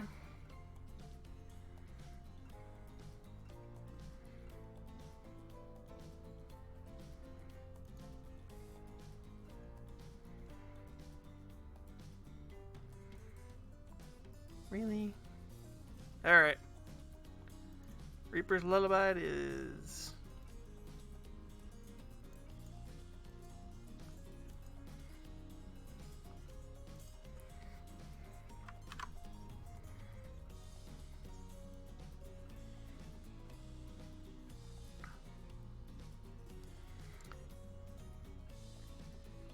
Alright.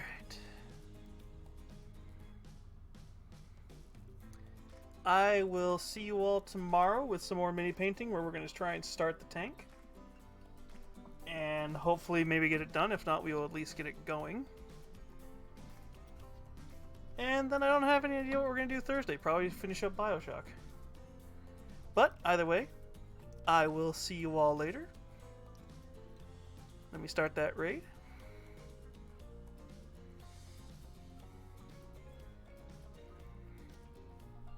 Hope you all get a good rest. Enjoy your evening. And I'll see you all later, my lovelies. Bye-bye.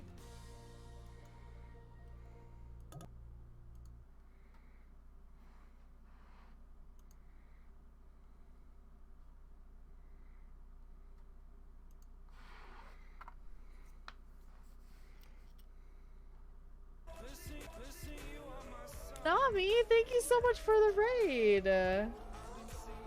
Is this your friend, Lurka? Thank you.